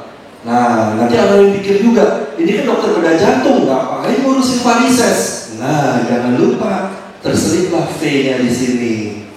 Ya, ini adalah vaskuler. Jadi benar, dokter BTKV ngurusin varises seperti itu ya. Baru kita bahas nih. Ya, apa itu varises? Varises itu adalah pembuluh darah balik, pembuluh vena ya di bawah kulit atau selaput lendir yang di mukosa yang melebar dan berkelok atau melingkar. Kenapa terjadi? Dia karena kelainan katup dalam pembuluh darah tersebut. Ya, nah, kenapa varises dibahas juga? Toh kita juga tahu kok banyak yang varises aman-aman aja, nggak ada gejala, nggak ada apa, cuek-cuek aja. Kenapa mesti dibahas? Nanti kita lihat. Ya, patofisiologinya apa? Dari anatomisnya, vena itu mempunyai katup. Ingat, vena itu mempunyai katup. Katup itu seperti pintu ya. Jadi dia menahan darah tidak kembali ke distal. Jadi kalau kita semua ingat, kita di dunia ini ada gravitasi. Kalau ada gravitasi artinya apa? Seluruh cairan harus menuju ke bawah. Nah, kalau memang seperti itu terjadi di tubuh kita, semua darah itu adanya di kaki. Karena kalau kita berdiri nggak ada darah di otak, nggak ada darah di jantung, nggak ada darah di perut, semua di kaki. Karena semua menuju ke bawah. Hebatnya Tuhan kita yang Maha Kuasa itu, Dia ciptakanlah katup-katup di vena. Jadi katup itu seperti pintu. Maaf kalau suara saya jadi nggak kedengeran. Jadi kalau ada darah dari atas ke bawah, si katup menahan. Jadi dia menahan kedua katup itu untuk supaya darah tidak semuanya ke bawah, balik lagi ke atas. Jadi nggak usah takut, biarpun kita berdiri begini, ada darah kita di otak. Jadi tetap bisa nangkep apa yang saya maksud ya. Nah, aliran vena ke jantung itu ada tekanan hidrostatik, pompa otot kalau kita bergerak, otot kita memompanya. Ada tekanan ortostatik, posisi penderitanya juga ya, dan tekanan tidak langsung sistem arteria. Jadi kalau arteri dia mau arteri tetap berdenyut ya, nadi berdenyut masuk ke kapiler, baru masuk ke vena, pasti ada tuh sisa-sisa tekanan. Jadi dari vena bisa balik lagi ke jantung. Jadi jangan khawatir, jantung tetap punya darah, walaupun dia yang mompakin darah, tetap balik ke dia darahnya. Jangan takut, jantung tidak punya darah. Terus isapan jantung juga ya. Nah ini cuma gambaran aja ya, banyak di buku-buku Sobota segala macam neter ya. Ini gambaran dari vena-vena kita tuh seperti itu, saling kait-mengkait. Aslinya lebih rumit lagi ya, seperti kawat nyamuk atau seperti superhero gitu, Spider-Man. Nah ya seperti itu, laba-laba, jaring laba-laba kayak gitu. Ya ini dia yang katup saya jelasin tadi. Harusnya si katup ini bisa kembalikin darah, tapi karena katupnya rusak, insufisiensi, darahnya yang sudah terkumpul tetap di bawah. Akhirnya dia melebar, katupnya tidak bisa membalikan, pembuluh darahnya melebar. Ingat, vena itu mudah untuk melebar ya. Jadilah lebar-lebar yang ada di kaki. Ya, anatominya, dinding venanya lebih tipis, tunika medianya sedikit, jadi tidak pernah mengalami proses degeneratif. Vena bekerjanya tekanannya rendah ya. Terus umumnya kelainan vena pada daerah tungkai, paling besarnya karena beban hidrostatik. Nah, nih di mana aja bisa terkenanya tuh. Sistem venanya bisa vena superficialis, profunda, deep vein, kalau ada trombus namanya deep vein thrombosis, lebih terkenal dengan DVT, vena communicans. Nah, gangguannya itu pertama-tama selalu adalah trombosis. Apa aja yang bisa menyebabkan trombosis? Ingat 3 hal ini, sudah diajarkan waktu kuliah dahulu. Yang bisa menyebabkan trombosis, kelainan dinding, stasis, ya, atau hambatan dan kemudahan membekunya darah. Ya, jadi darahnya gampang membeku. Nah, ini dia. Vena tungkai dengan katup-katupnya, lihat. Jadi memang bisa terjadi di sini varises, terjadi di sini, tergantung aja katupnya yang mana yang rusak. Ya. Nah, apa itu faktor risikonya? Tadi sudah dijelaskan teoritiknya, tapi yang bisa menyebabkan adalah obesitas, berat badan berlebih. Mungkin waktu anti-aging kemarin dijelaskan berapa ukurnya kalau untuk jadi obesitas, bla bla bla, bisa dilihat lagi. Pekerjaan berdiri lama, apa aja tuh pekerjaan berdiri lama? Kita gampang bilangnya, oh SPG, SPB itu ya berdiri lama, guru berdiri lama, dokter, terutama dokter bedah, ya perawat-perawat, ya itu bisa berdiri lama, dan tentunya dosen, ya berdiri lama, ya itu bisa menyebabkan varises. Mungkin kalau kita mau cek dosen-dosen kita ada lah yang varises, ya hormonal, ya nanti dijelaskan hormonalnya apa. Kehamilan ya iyalah berat badannya nambah dan yang lainnya, ya. Kalau turunan, mungkin nggak dok turunan? Iya turunan, iya varises diturunkan. Jadi jangan khawatir. Kalau ayah ibu kita varises, kita dapat kok gen varisesnya. Nggak usah takut, pasti dapat. Ya. Jadi berdiri terlalu lama, duduk tanpa bergerak, gravitasi, otot-otot kaki bekerjanya lebih berat. Ya, ya berat badan meningkat tadi, obesitas tadi. Jadi beban tuh pembuluh darah kakinya. Ya. Nah, jadi apa tuh batasnya? Batasannya itu apa untuk varises itu?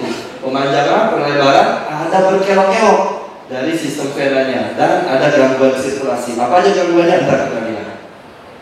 Nah, ada gejala-gejala klinisnya dari stadium 1 sampai 4. 1 itu apa? Kemeng, ya yang nggak tahu kemeng bisa cari di kamus umum bahasa Jawa, ya jangan di Indonesia, nggak ada di kemeng. Lekas lelah yang linu, apa yang orang Jawa mungkin tahu gringgingan, kayak gitu ya. Nah, stadium 2-nya apa? Pembesaran vena atau pelebaran, ekrasi dari vena. Itu kadar tekanan sistem profunda meningkat, katup komunikasi terganggu, dan vena superficial jadi meningkat. Jadi kalau kalian teman-teman tahu, teman sejawat tahu, kita vena-vena itu ada yang superficial, ada yang profunda yang tadi bisa DVT. Nah, penghubungnya itu ada bridging vein, itu dia yang vena komunikasi, ya. Ini dia yang namanya gambaran varises, ya. Jadi bisa garis-garis merah, bisa garis-garis biru, ya garis-garis ungu. Biasanya stadium 1 tuh masih garis-garis merah. Gampangnya seperti ini. Garis-garis merah tuh biasanya kan ada di pipi bayi, tapi ini adanya pada kaki orang dewasa. Nah, itu udah stadium 1. Kalau garis-garisnya biru atau ungu, itu udah stadium 2, ya. Nah, bagaimana dengan stadium 3? Dia bisa melebar, berkelok-kelok, panjang. Dia kenanya di katup vena superficialis, jadi alirannya berbalik, kembali lagi ke dia, kembali lagi ke dia. Seperti ini gambarannya, ya. Semoga yang seusia masih muda tidak ada yang seperti ini, ya. Tapi kalau mama kita, kakek kita, kongco kita mungkin ada yang seperti ini, ya. Nah, bagaimana dengan stadium 4? Stadium 4 kita sebutnya di bagian bedah TKV sebutnya ulcus varicosum, tapi biasanya kalau teman-teman sejawat kulit nyebutnya dermatitis. Ada yang nyebut tuh, hebat. Nah, jadi aliran darahnya dia akan berputar, jaringan iskemi, terjadi kelainan tropiknya, edema, akhirnya terjadi ulkus. Nah, kalau udah terjadi ulkus, susah sembuh, ya, susah sekali sembuhnya. Diperiksa lah gulanya, ini pasti gula nih, sakit gula. Apalagi orang tua pasti sakit gula. Kok gula normal terus, kok luka terus? Saya ke dokter mana nih? Keliling dokternya. Dokter A, dokter spesialis A, dokter B, dokter spesialis B. Keliling. Udah gak ada yang bisa dokter BTKV. Ya, trombosis pada pembuluh darah mikro. Sering terjadi di sisi medial, di atas malleolus medialis, karena di sini pusatnya dari vena savena. Maaf, saya jadi kayak dosen. Oleh karena di tempat tersebut terjadi pertemuan vena-vena kulit, corona vertica. Nah, ini dia, udah stadium 4. Ini contoh yang kehitaman, ya. Tapi yang Ada juga stadium 4 adalah sudah jadi bulkus, atau tadinya vena-venanya seperti stadium 3 atau stadium 2 tapi pecah berdarah. Jadi ketemu dengan saya, datangnya ke IGD, bukan ke poli, dikonsulkan dengan pembuluh darah yang pecah. Padahal saya anamnesis dalam, oh ternyata sebelumnya ada varises yang didiamkan karena nggak ada gejala. Saya nggak peduli kalau nggak ada gejala, ngapain saya berobat? Ini dokter cuma nyari duit aja, dia minta duit dari varises saya gitu. Ternyata pas sudah pecah baru, oh iya dok, harus saya berobat ya dok, saya udah 20 tahun. Ya, varises primer, etiologi jelas, ada patogenesis yang tadi, kelemahan primer kartu komunikas, kehamilan. Nah ini, dari kehamilan itu seperti ini, progesteron menghambat akomiosin vena, terus dinding venanya menurun. Jadi bukan hanya kepala bayi yang menekan, tapi juga ada faktor hormonalnya pada saat kehamilan ya. Kelainan biokimia, kolagen, elastin, eksosamin ya pada safena magna. Hubungan juga bisa yang varises primer ya, hubungan yang abnormal dari arteri dan vena ya, kongenital. Jadi karena arteri dan venanya bersatu ya venanya jadi gede. Ya, ini yang tadi saya ulang sedikit. Nah, bagaimana pemeriksaan varises ini yang penting? Sebetulnya nggak perlu jadi dokter untuk tahu varises. Ya, teman-teman kita ya, kerabat-kerabat kita tahu varises. Saya udah punya varises lama, atau teman saya udah punya varises lama, kerabat saya udah punya varises lama, ya. Nah, tapi kalau dari dokter ya agak gaya-gaya dikit lah. Kalau meriksa orang kita lihat aja udah tahu, oh iya varises. Gaya-gaya dikit. Kalau dari belakang kita suruh abduksi lah kakinya. Kalau dari depan eksorotasi. Jadi kalau pasien ke kita, oh ini dokter periksa. Kalau bilang, oh iya dulu varises, kita lihat juga. Dia pikir sama aja kayak gue juga bisa kok kalau ngeliat varises doang katanya. Gaya-gaya dikit ya kalau nanti periksa. Pas rujuk ke saya, oh dokternya itu pintar loh. Pas rujuk saya disuruh gengkang-gengkang, suruh makan. Oh iya pintar memang gitu. Ya. Nah, dari pemeriksaannya bisa didapatkan varises truncal, reticularis, capillaris. Ini cuma teoritik ya. Kalau truncal itu safena magna dan marva, seluruh jalurnya kena. Ya, kalau reticularis cabang keduanya, jadi dari safena ada cabang kedua. Kalau ingat gambar tadi, cabang-cabang keduanya itu jadi reticularis. Kalau capillaris ya kapiler lah, gampang diingatnya. Capillaris subkutan, sebutnya harus halus. Ya, ini untuk kita ngelihatnya. Nama-nama tesnya ya, tes Trendelenburg tadi dijelasin, tes test. Ini untuk mulai menggunakan alat nih, venous plethysmography ya, menggunakan alatnya. Kalau Trendelenburg untuk apa? Kita mau lihat insufisiensi katup vena communicans atau bridging vein tadi dari yang superficial dan yang profunda. Kalau tes kita mau lihat yang sistem profundanya. Ya, kalau ini udah menggunakan alat, mungkin di klinik tidak ada ya, tapi hanya nice to know aja. Nah, ini juga ya pemeriksaan-pemeriksaan yang kita lakukan ya, bisa USG Doppler, duplex scan, ini bagus ya, udah bisa melakukan ini ya jauh lebih baik, tapi padahal dilihat aja udah tahu varises ya. Nah, bagaimana dengan tes Trendelenburg? Biar kelihatannya kata pasien, oh saya diperiksa kok, saya digini-giniin, gini caranya ya, semoga bisa dilakukan oleh kita semua di ruang praktek kita, di klinik kita. Bagaimana caranya? Fase 1 untuk Trendelenburg, dia untuk insufisiensi katup safenofemoral. Jadi tungkai kita angkat, kaki kita angkat, ya. Karena kalau kita angkat kaki venanya kosong, katupnya udah nggak usah kerja, udah dibantu oleh melawan gravitasi karena kakinya diangkat. Nah, lalu tungkai diikat dengan pembalut karet. Biasanya yang kita buat tensi itu loh, turniketan itu, ya. Kita pakai pembalut karet di distal lipatan paha. Jadi di lipatan paha, bukan lipatan lutut, di lipatan paha, ya. Fase 2-nya, setelah tadi tungkai kita angkat, kita turunkan. Atau pasien kita langsung aja suruh berdiri, lebih gampang. Udah berdiri bu, ya. Pada keadaan ini varises tidak nampak karena vena masih kosong, terikat sama karet. Nah, vena safena magna tidak terisi darah jika katup venanya, jika katupnya bagus, ya. Dan vena dalamnya juga kompeten. Itu dia nggak terisi darah. Tapi, nah setelah beban karet dilepaskan, apabila ada varises, maka vena safena magna akan segera terisi. Terisinya gimana? Mulai dari atas dengan cepat, karena mengalir dari abdomen ke bawah. Nah, dan kelihatan lah varisesnya. Kan harusnya kalau vena tuh ngisi dari bawah ke atas, tapi karena fase 3 ini beban karet dilepas, ngisinya malah dari atas ke bawah. Wah, ini bener nih varises nih. Ya, jadi kalau dia positif terdapat pengisian vena safena yang patologis karena harus dari bawah ke atas, ngisinya dari atas ke bawah. Berarti ada insufisiensi katup safenofemoral. Jadi katup ini ada di atas ya, maupun katup vena safena magna atau vena safena parva. Nah, bagaimana dengan tes ya? Cuman tempat ikatnya dia beda. Kita lihat dia untuk menguji sistem vena dalam atau katup vena penghubung juga bisa. Pasien berdiri, tadi kan pasiennya ngangkat kaki, sekarang pasiennya berdiri aja beberapa saat. Kita pasang elastik bandage-nya tuh di bawah lutut, tadi di papan paha, rendah lembab. Kalau ini di bawah lutut, kita bendung vena tepinya. Kemudian pasien melakukan gerakan berjingkat, jinjit, jingkek, ya, beberapa kali agar otot-ototnya kerja, otot-ototnya bekerja, sehingga darah dipompa dari sinusoid vena dan vena sekitarnya. Jadi kita suruh seperti itu.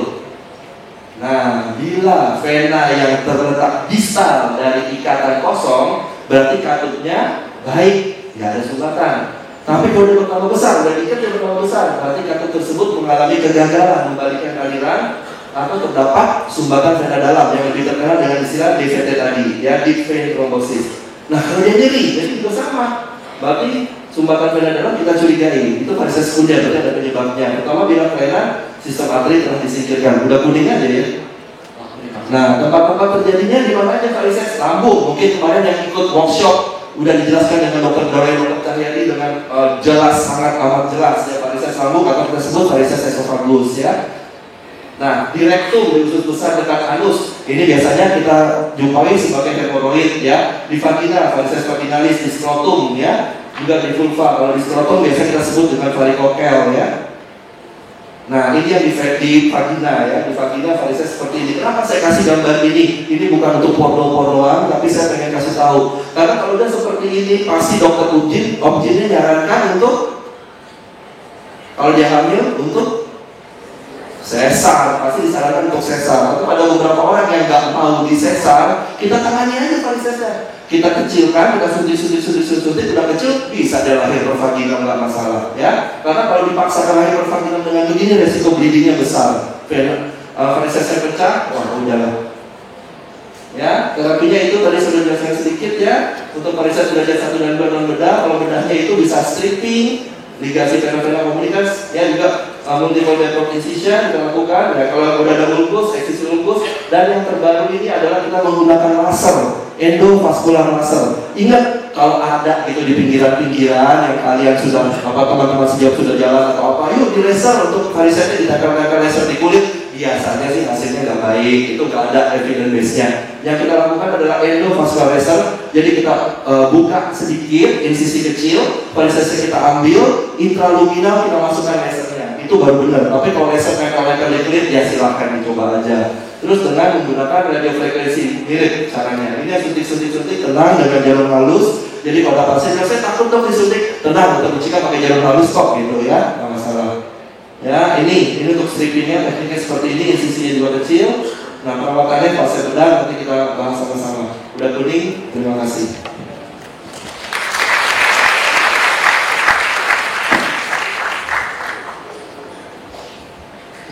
Oke, waktu sekitar 10 menit untuk diskusi. Adakah dari floor untuk mau bertanya kepada siapa, memperkenalkan nama dan institusi? Ya, terima kasih dok. Saya Marcelo Yuda 2007 mau bertanya sama Dr. Citra untuk topik ARDS.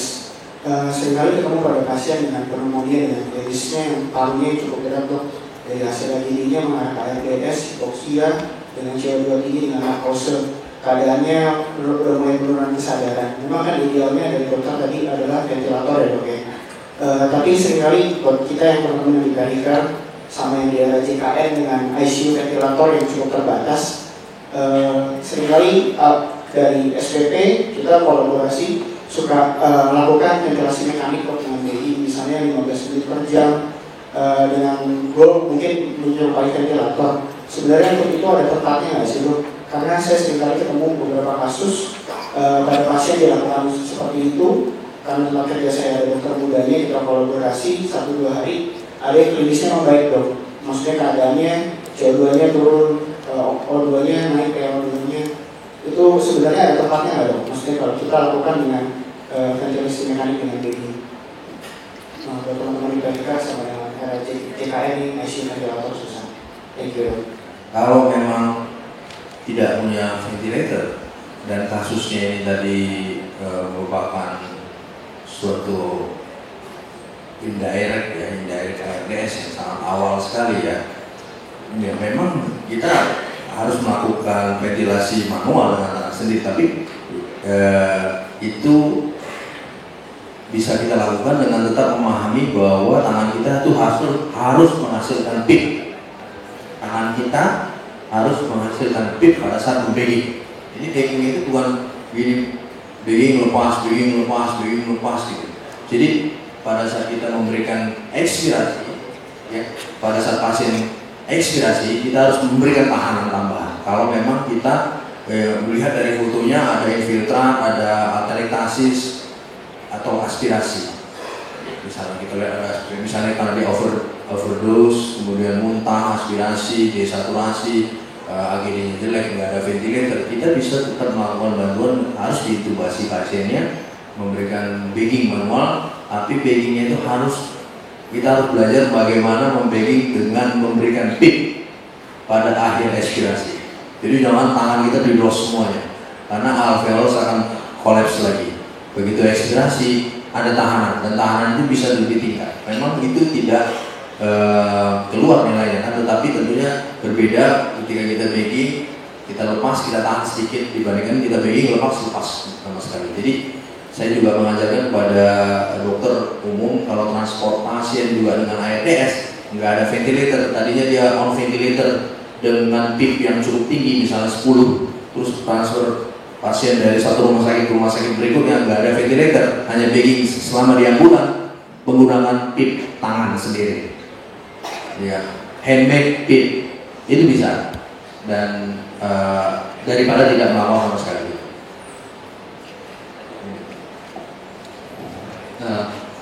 Menjawab ya, kira-kira ya. Oke. Ada lagi pertanyaan dari floor? Tadi saya tidak tahu itu sering sekali terjadi, terutama di daerah KRK juga. Itu saya mau menanyakan untuk di luar sana banyak jual elastic stocking untuk varises, apakah itu efektif dan bagaimana cara kerjanya? Terus kemudian untuk kriteria rujukan varises untuk BPJS sendiri kan ada diagnosa varises, tapi grade-nya tadi tidak dijelaskan dong kapan untuk dirujuk dan apakah kita BPJS atau gimana, itu saya masih belum paham. Dan juga yang kita takutin dari sebuah varises adalah dia menimbulkan trombus. Nah, untuk trombus itu apakah ada penggunaan rol antiplatelet yang di primernya gitu untuk menggunakan antiplatelet di awal? Terima kasih. Terima kasih. Nah, jadi pertama untuk stocking varises atau stocking vaskular banyak sekali mereknya. Bahkan kalau kita jalan-jalan di apotek-apotek mall, saya nggak menyebut nama, banyak yang jual kayak begitu. Apakah berfungsi? Kalau itu yang kompresinya tepat dengan merek-merek besar tertentu yang saya akan menyebutkan karena dia nggak mau sponsori kita, dan itu benar ada efeknya. Tapi yang merek-merek tertentu juga kadang-kadang itu cuma gaya-gayaan seperti stocking vaskular fashion aja. Tapi di mana efeknya itu? Apakah stadium 1, 2, 3, 4 bisa semua? Saya katakan tidak ada yang berefek betul-betul. Baik stadium 1 sekalipun kalau belum diterapi secara tepat oleh dokter. Jadi misalkan kita belum suntik, kita gunakan itu stocking vaskular, sama aja itu cuma buat gaya-gayaan ya, jadi nggak ada gunanya. Tapi kalau setelah kita suntik, sudah kita kecilkan semua, udah kita sklerotin terapi semua, itu bagus untuk maintenance. Dan jangan asal-asalan pakai stocking vaskular, itu ada caranya ya. Terus pertanyaan kedua, sistem rujukan BPJS ya, ada memang di BPJS, namanya varicose veins of lower extremity, dibagi dua, with ulcer or non ulcer ya. Kita ambil di situ tindakannya ligation and stripping, jadi rujuk aja, saya nerima kok BPJS. Terus pertanyaan ketiganya apa? Oh ya, antiplatelet berpengaruh kan untuk trombusnya? Saya katakan hampir pasti tidak ya, karena dia tekanan rendah, dia tidak bisa bekerja dengan baik, tetap trombusnya harus diangkat ya, kalau nggak nyerinya sangat-sangat. Bayangkan kita hematom aja sakit, apalagi terbentur memar-memar itu sakit, apalagi ada trombus di dalam pembuluh darah, sakitnya minta ampun. Sakitnya tuh di sini. Cukup menjawab ya dokter ya. Kira-kira ada lagi pertanyaan? Satu lagi ya, silakan dokter. Mau tanya kepada dokter Rucika. Jadi saya pernah melihat ada operasi juga beberapa tahun yang lalu dibikin sayatan di bawah dan di atas, terus varisesnya diambil di kaki. Kedua, ada seorang jenderal itu kenalan yang dioperasi di ABG, terus dia hari pertama juga, hari berikutnya dia disuruh jalan, walaupun dengan infus jalan. Nah, yang ketiga adalah apa tuh? Flagmasia albadolens. Terima kasih. Selamat siang Dr. Citra, saya Mariska Anggrani dari alumni FK Ukrida. Saya mau bertanya, kalau misalnya saya sendiri kan dokter di Puskesmas, di Puskesmas sendiri kalau buat RDS tidak menyediakan mixtape ataupun Jackson Reese ataupun sejenisnya itu. Sedangkan yang saya tahu, kalau misalnya kita merujuk bayi dengan RDS, berarti kita nggak bisa bagging sebegitunya aja karena FiO2-nya beda, PEEP-nya beda. Itu maksudnya kebanyakan waktu kita merujuk sampai di sana bayinya mengalami perburukan. Nah, itu bagaimana cara menanggulanginya, Dok? Kalau misalnya memang fasilitas yang ada tuh nggak memadai, satu. Terus kedua, Dok, pertanyaan lainnya, kalau kita udah naikin FiO2-nya maksimal, PEEP-nya maksimal, tetapi tidak ada perbaikan daripada si bayi, apa yang seharusnya dilakukan, Dok? Yang ketiga, mekanisme daripada si PEP transport itu kan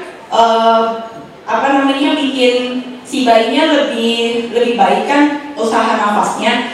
Nah, kalau misalnya bayi merintih, kita nggak kasih apa-apa, cuma bantuan ventilator manual aja, itu bayinya itu bisa bernafas secara spontan lagi atau enggak? Karena kan bayinya merintih, berarti dia ada usaha nafas, Dok. Ya, terima kasih itu aja. Terima kasih atas pertanyaannya Dr. Gani. Pertanyaan pertama yang bagaimana dengan operasi yang zaman dulu sudah dilakukan? Ya, zaman dulu sampai sekarang masih kita lakukan. Teknik itu kita sebut dengan teknik stripping. Tadi yang saya akan jelaskan karena waktu sudah semakin pendek. Nah, tapi belakangan sudah mulai ditinggalkan stripping ini. Kita lebih milih multiple Babcock incision atau menggunakan endolaser tadi. Ya, itu ada seperti ini. Kita insisi sedikit di daerah safena magna yang dekat dengan malleolus, lalu kita insisi di daerah safenofemoral, daerah femoralis. Lalu setelah diinsisi, alatnya kita masukkan, setelah alatnya dimasukkan dari sini, kita masukkan terus ke dalam.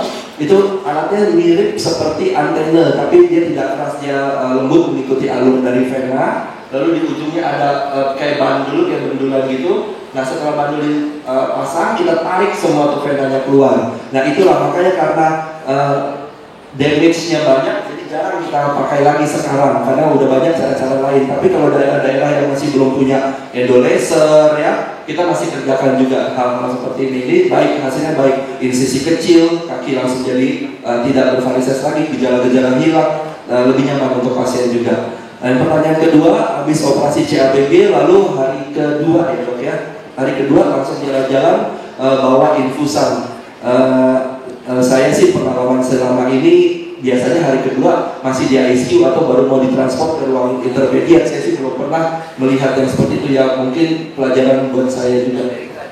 Oh ya, mungkin saya juga belum pernah melihat kalau hari kedua, ya. Karena memang kita pertama kalau habis CABG pasti relax dulu pasiennya, kita masih di ruang ICU. Hari kedua mungkin bisa pindah ke ruang intermediate, baru bergerak-gerak mobilisasi sedikit, baru pas di ruangan baru miring kiri miring kanan, duduk berdiri jalan. Mungkin paling cepat kita bisa lakukan itu hari ketiga, hari keempat. Untuk berdiri ya saya kira untuk hari kedua relatif belum pernah kita lakukan di Indonesia ini, ya. Terus pertanyaan ketiga, apakah itu flagmasia albadolens? Itu suatu spektrum bagian dari deep vein thrombosis. Itu beda lagi kasusnya dari ini. Dia memang sudah ada trombus tapi di vena dalam, bukan vena superficial. Kalau varises ini kita batasi di vena superficial. Terima kasih.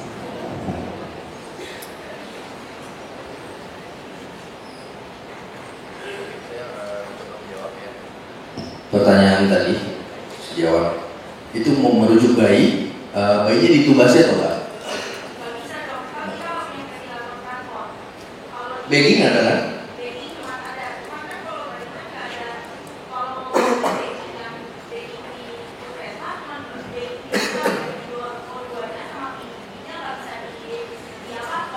Bisa itu. Oh iya.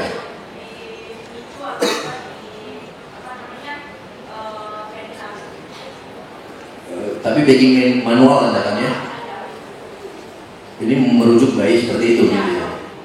Dalam kondisi desaturasi, saturasinya nggak bagus seperti itu. Kalau sama seperti tadi, mungkin dalam merujuk pasien seperti ini kita bisa, kalau memang saturasinya nggak baik dengan bagging manual, mungkin teknik baggingnya kita bisa perbaiki dengan memberikan PIP tambahan tadi. Jadi jangan baggingnya terlalu cepat. Jadi memberikan ekspirasi tapi dengan tekanan sedikit.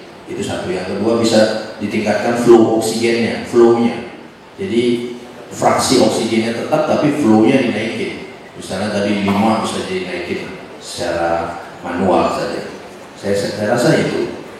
Kemudian kalau misalnya di ICU kita sudah naikin fraksi oksigen sampai 100%, PIP-nya sudah maksimal tadi, tapi saturasinya nggak naik-naik, ada beberapa manuver lagi yang bisa dilakukan.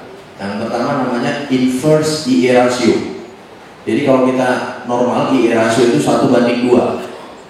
1 kali nafas, 1 detik, respirasinya 2 detik. Itu kita bisa inverse, di mana inspirasinya yang lebih panjang atau minimal sama, jadi 1:1 atau bahkan 2:1, 3:1, di mana inspirasi jadi lebih panjang sehingga proses difusi oksigen jadi bisa lebih banyak, lebih baik. Yang kedua bisa dilakukan dengan menambah namanya kalau nanti ventilatornya kan T-pause inspiration. Jadi T-pause, kalau ada pilihan itu kamu bisa tingkatkan T-pause-nya. Kenapa? Pada saat dia inspirasi, dia nggak langsung ekspirasi, tapi dia bisa nahan dulu dikit beberapa detik baru ekspirasi. Nah itu kita setting. Yang ketiga seperti yang kita lakukan, kamu nanti foto toraks, lihat paru-parunya mana yang lebih buruk. Misalnya sisi kiri lebih buruk, kamu arahkan pasien ke sisi kanan sedikit, sehingga ventilasi menjauhi sisi yang buruk, lebih maksimal ke sisi kanan dan perfusi juga ke sisi kanan, sehingga antara ventilasi dan perfusi jadi lebih match gitu. Kemudian yang terakhir, kalau ada CPAP, ada bayi merintih, apakah dia bisa nafas? Dia nafas nggak apa-apa, CPAP itu nafas spontan saja dia, nggak masalah. Tapi nanti tetap dibantu dengan pressure CPAP yang kita tentukan. Jadi CPAP itu continuous positive airway pressure, ada nafas spontan di level tekanan yang lebih tinggi dari normal. Sehingga apa? Kalau kita normal gitu, inspirasi, ekspirasi, inspirasi, ekspirasi. Dengan CPAP, inspirasi, ekspirasi, inspirasi. Jadi enggak kolaps betul. CPAP-nya bisa kamu atur pressure-nya minimal 4, 5, 8 naik. Jadi pada ekspirasi alveolar masih ketahan dan masih ada oksigen di situ, sehingga infusi masih bisa terjadi. Jadi kalau orang CPAP sebenarnya dia nafas spontan, tapi dia dibantu pressure-nya di level yang lebih tinggi dari normal. Jadi kalau bayi merintih kamu CPAP nggak masalah, dia akan nafas nanti ngikutin. Beda dengan kalau kamu kontrol itu nggak nyaman bayi. Cukup ya, dijelaskan. Ya itu. Ya, karena keterbatasan waktu, jadi kesimpulan dari dua topik, poin dari Dr. Citra bahwa ARDS mengalami revisi definisi untuk mempertajam diagnosis. Dua teknik lung recruitment diperlukan untuk mengatasi ARDS, dan penerapan PIP harus disesuaikan dengan kondisi pasien per pasien. Jadi tidak ada nilai pasti untuk PIP dari lung recruitment. Poin dari Dr. Ruchika yaitu perlu pengertian pengenalan awal varises dan pentingnya penanganan yang tepat dari segi waktu dan cara untuk menghindari kondisi yang lebih buruk dan penanganan yang lebih sulit. Begitu kira-kira dari dua topik yang sudah dibawakan. Kita berikan tepuk tangan pada dua pembicara kita. Selanjutnya saya silakan pada komisi. Baik, terima kasih Dr. Suparto dan kepada kedua pembicara, Dr. Ruchika dan Dr. Citra serta Dr. Lini. Selanjutnya kita akan masuk ke plenary lecture. Plenary lecture ini akan dimoderatori oleh Dr. Andri, spesialis kesehatan jiwa. Saya akan membacakan sedikit CV dari beliau. Dr. Andri, SPKJ, FAPM. Beliau menempuh pendidikan kedokteran umum di Fakultas Kedokteran Universitas Indonesia. Kemudian beliau mengambil spesialisasi dalam bidang kesehatan jiwa di Fakultas Kedokteran Universitas Indonesia. Dan beliau menempuh pendidikan tambahan di bidang psikosomatik medis dari American Psychosomatic Society di Portland, Oregon, USA. Kemudian pada tahun 2013 beliau mendapatkan pengakuan sebagai Fellow of the Academy of Psychosomatic Medicine di Amerika Serikat. Pada saat ini beliau merupakan salah satu staf pengajar dari Departemen Psikiatri di FK Ukrida dan beliau bekerja juga di klinik psikosomatik Omni Hospital Alam Sudra. Kepada Dr. Andri saya persilakan. Baik, terima kasih. Sejawat yang saya hormati, terima kasih masih bertahan untuk bisa tetap mengikuti acara pekan ini, dokter. Untuk menyingkat waktu, saya akan segera memulai sesi plenary simposium pada kesempatan kali ini, dan kita dengan bangga akan menampilkan plenary simposium dengan pembicara yang juga sebenarnya adalah alumni FK Ukrida, ya, Dr. Chin Wiguna. Beliau seorang psikiater, khususnya di bidang psikiatri anak, lulus dari FK Ukrida dan melanjutkan pendidikan psikiatri di Universitas Indonesia, kemudian menjadi konsultan psikiatri, mendapatkan gelar doktor di bidang kedokteran pada tahun 2009 dari Universitas Indonesia. Dan sekarang ini aktif sebagai staf di Fakultas Kedokteran Universitas Indonesia. Dr. Chin pada kesempatan kali ini akan memberikan pemaparan tentang ADHD, ya, Attention Deficit Hyperactivity Disorder, dalam perspektif neuroscience. Waktu yang diberikan kepada pembicara adalah 20 menit. Nanti ada lampu-lampunya dok, yang nyala dok, ya. Dan mudah-mudahan kita bisa berdiskusi selama 10 menit kalau Dr. Chin bisa tepat waktu. Saya persilahkan Dr. Chin untuk memulai presentasi.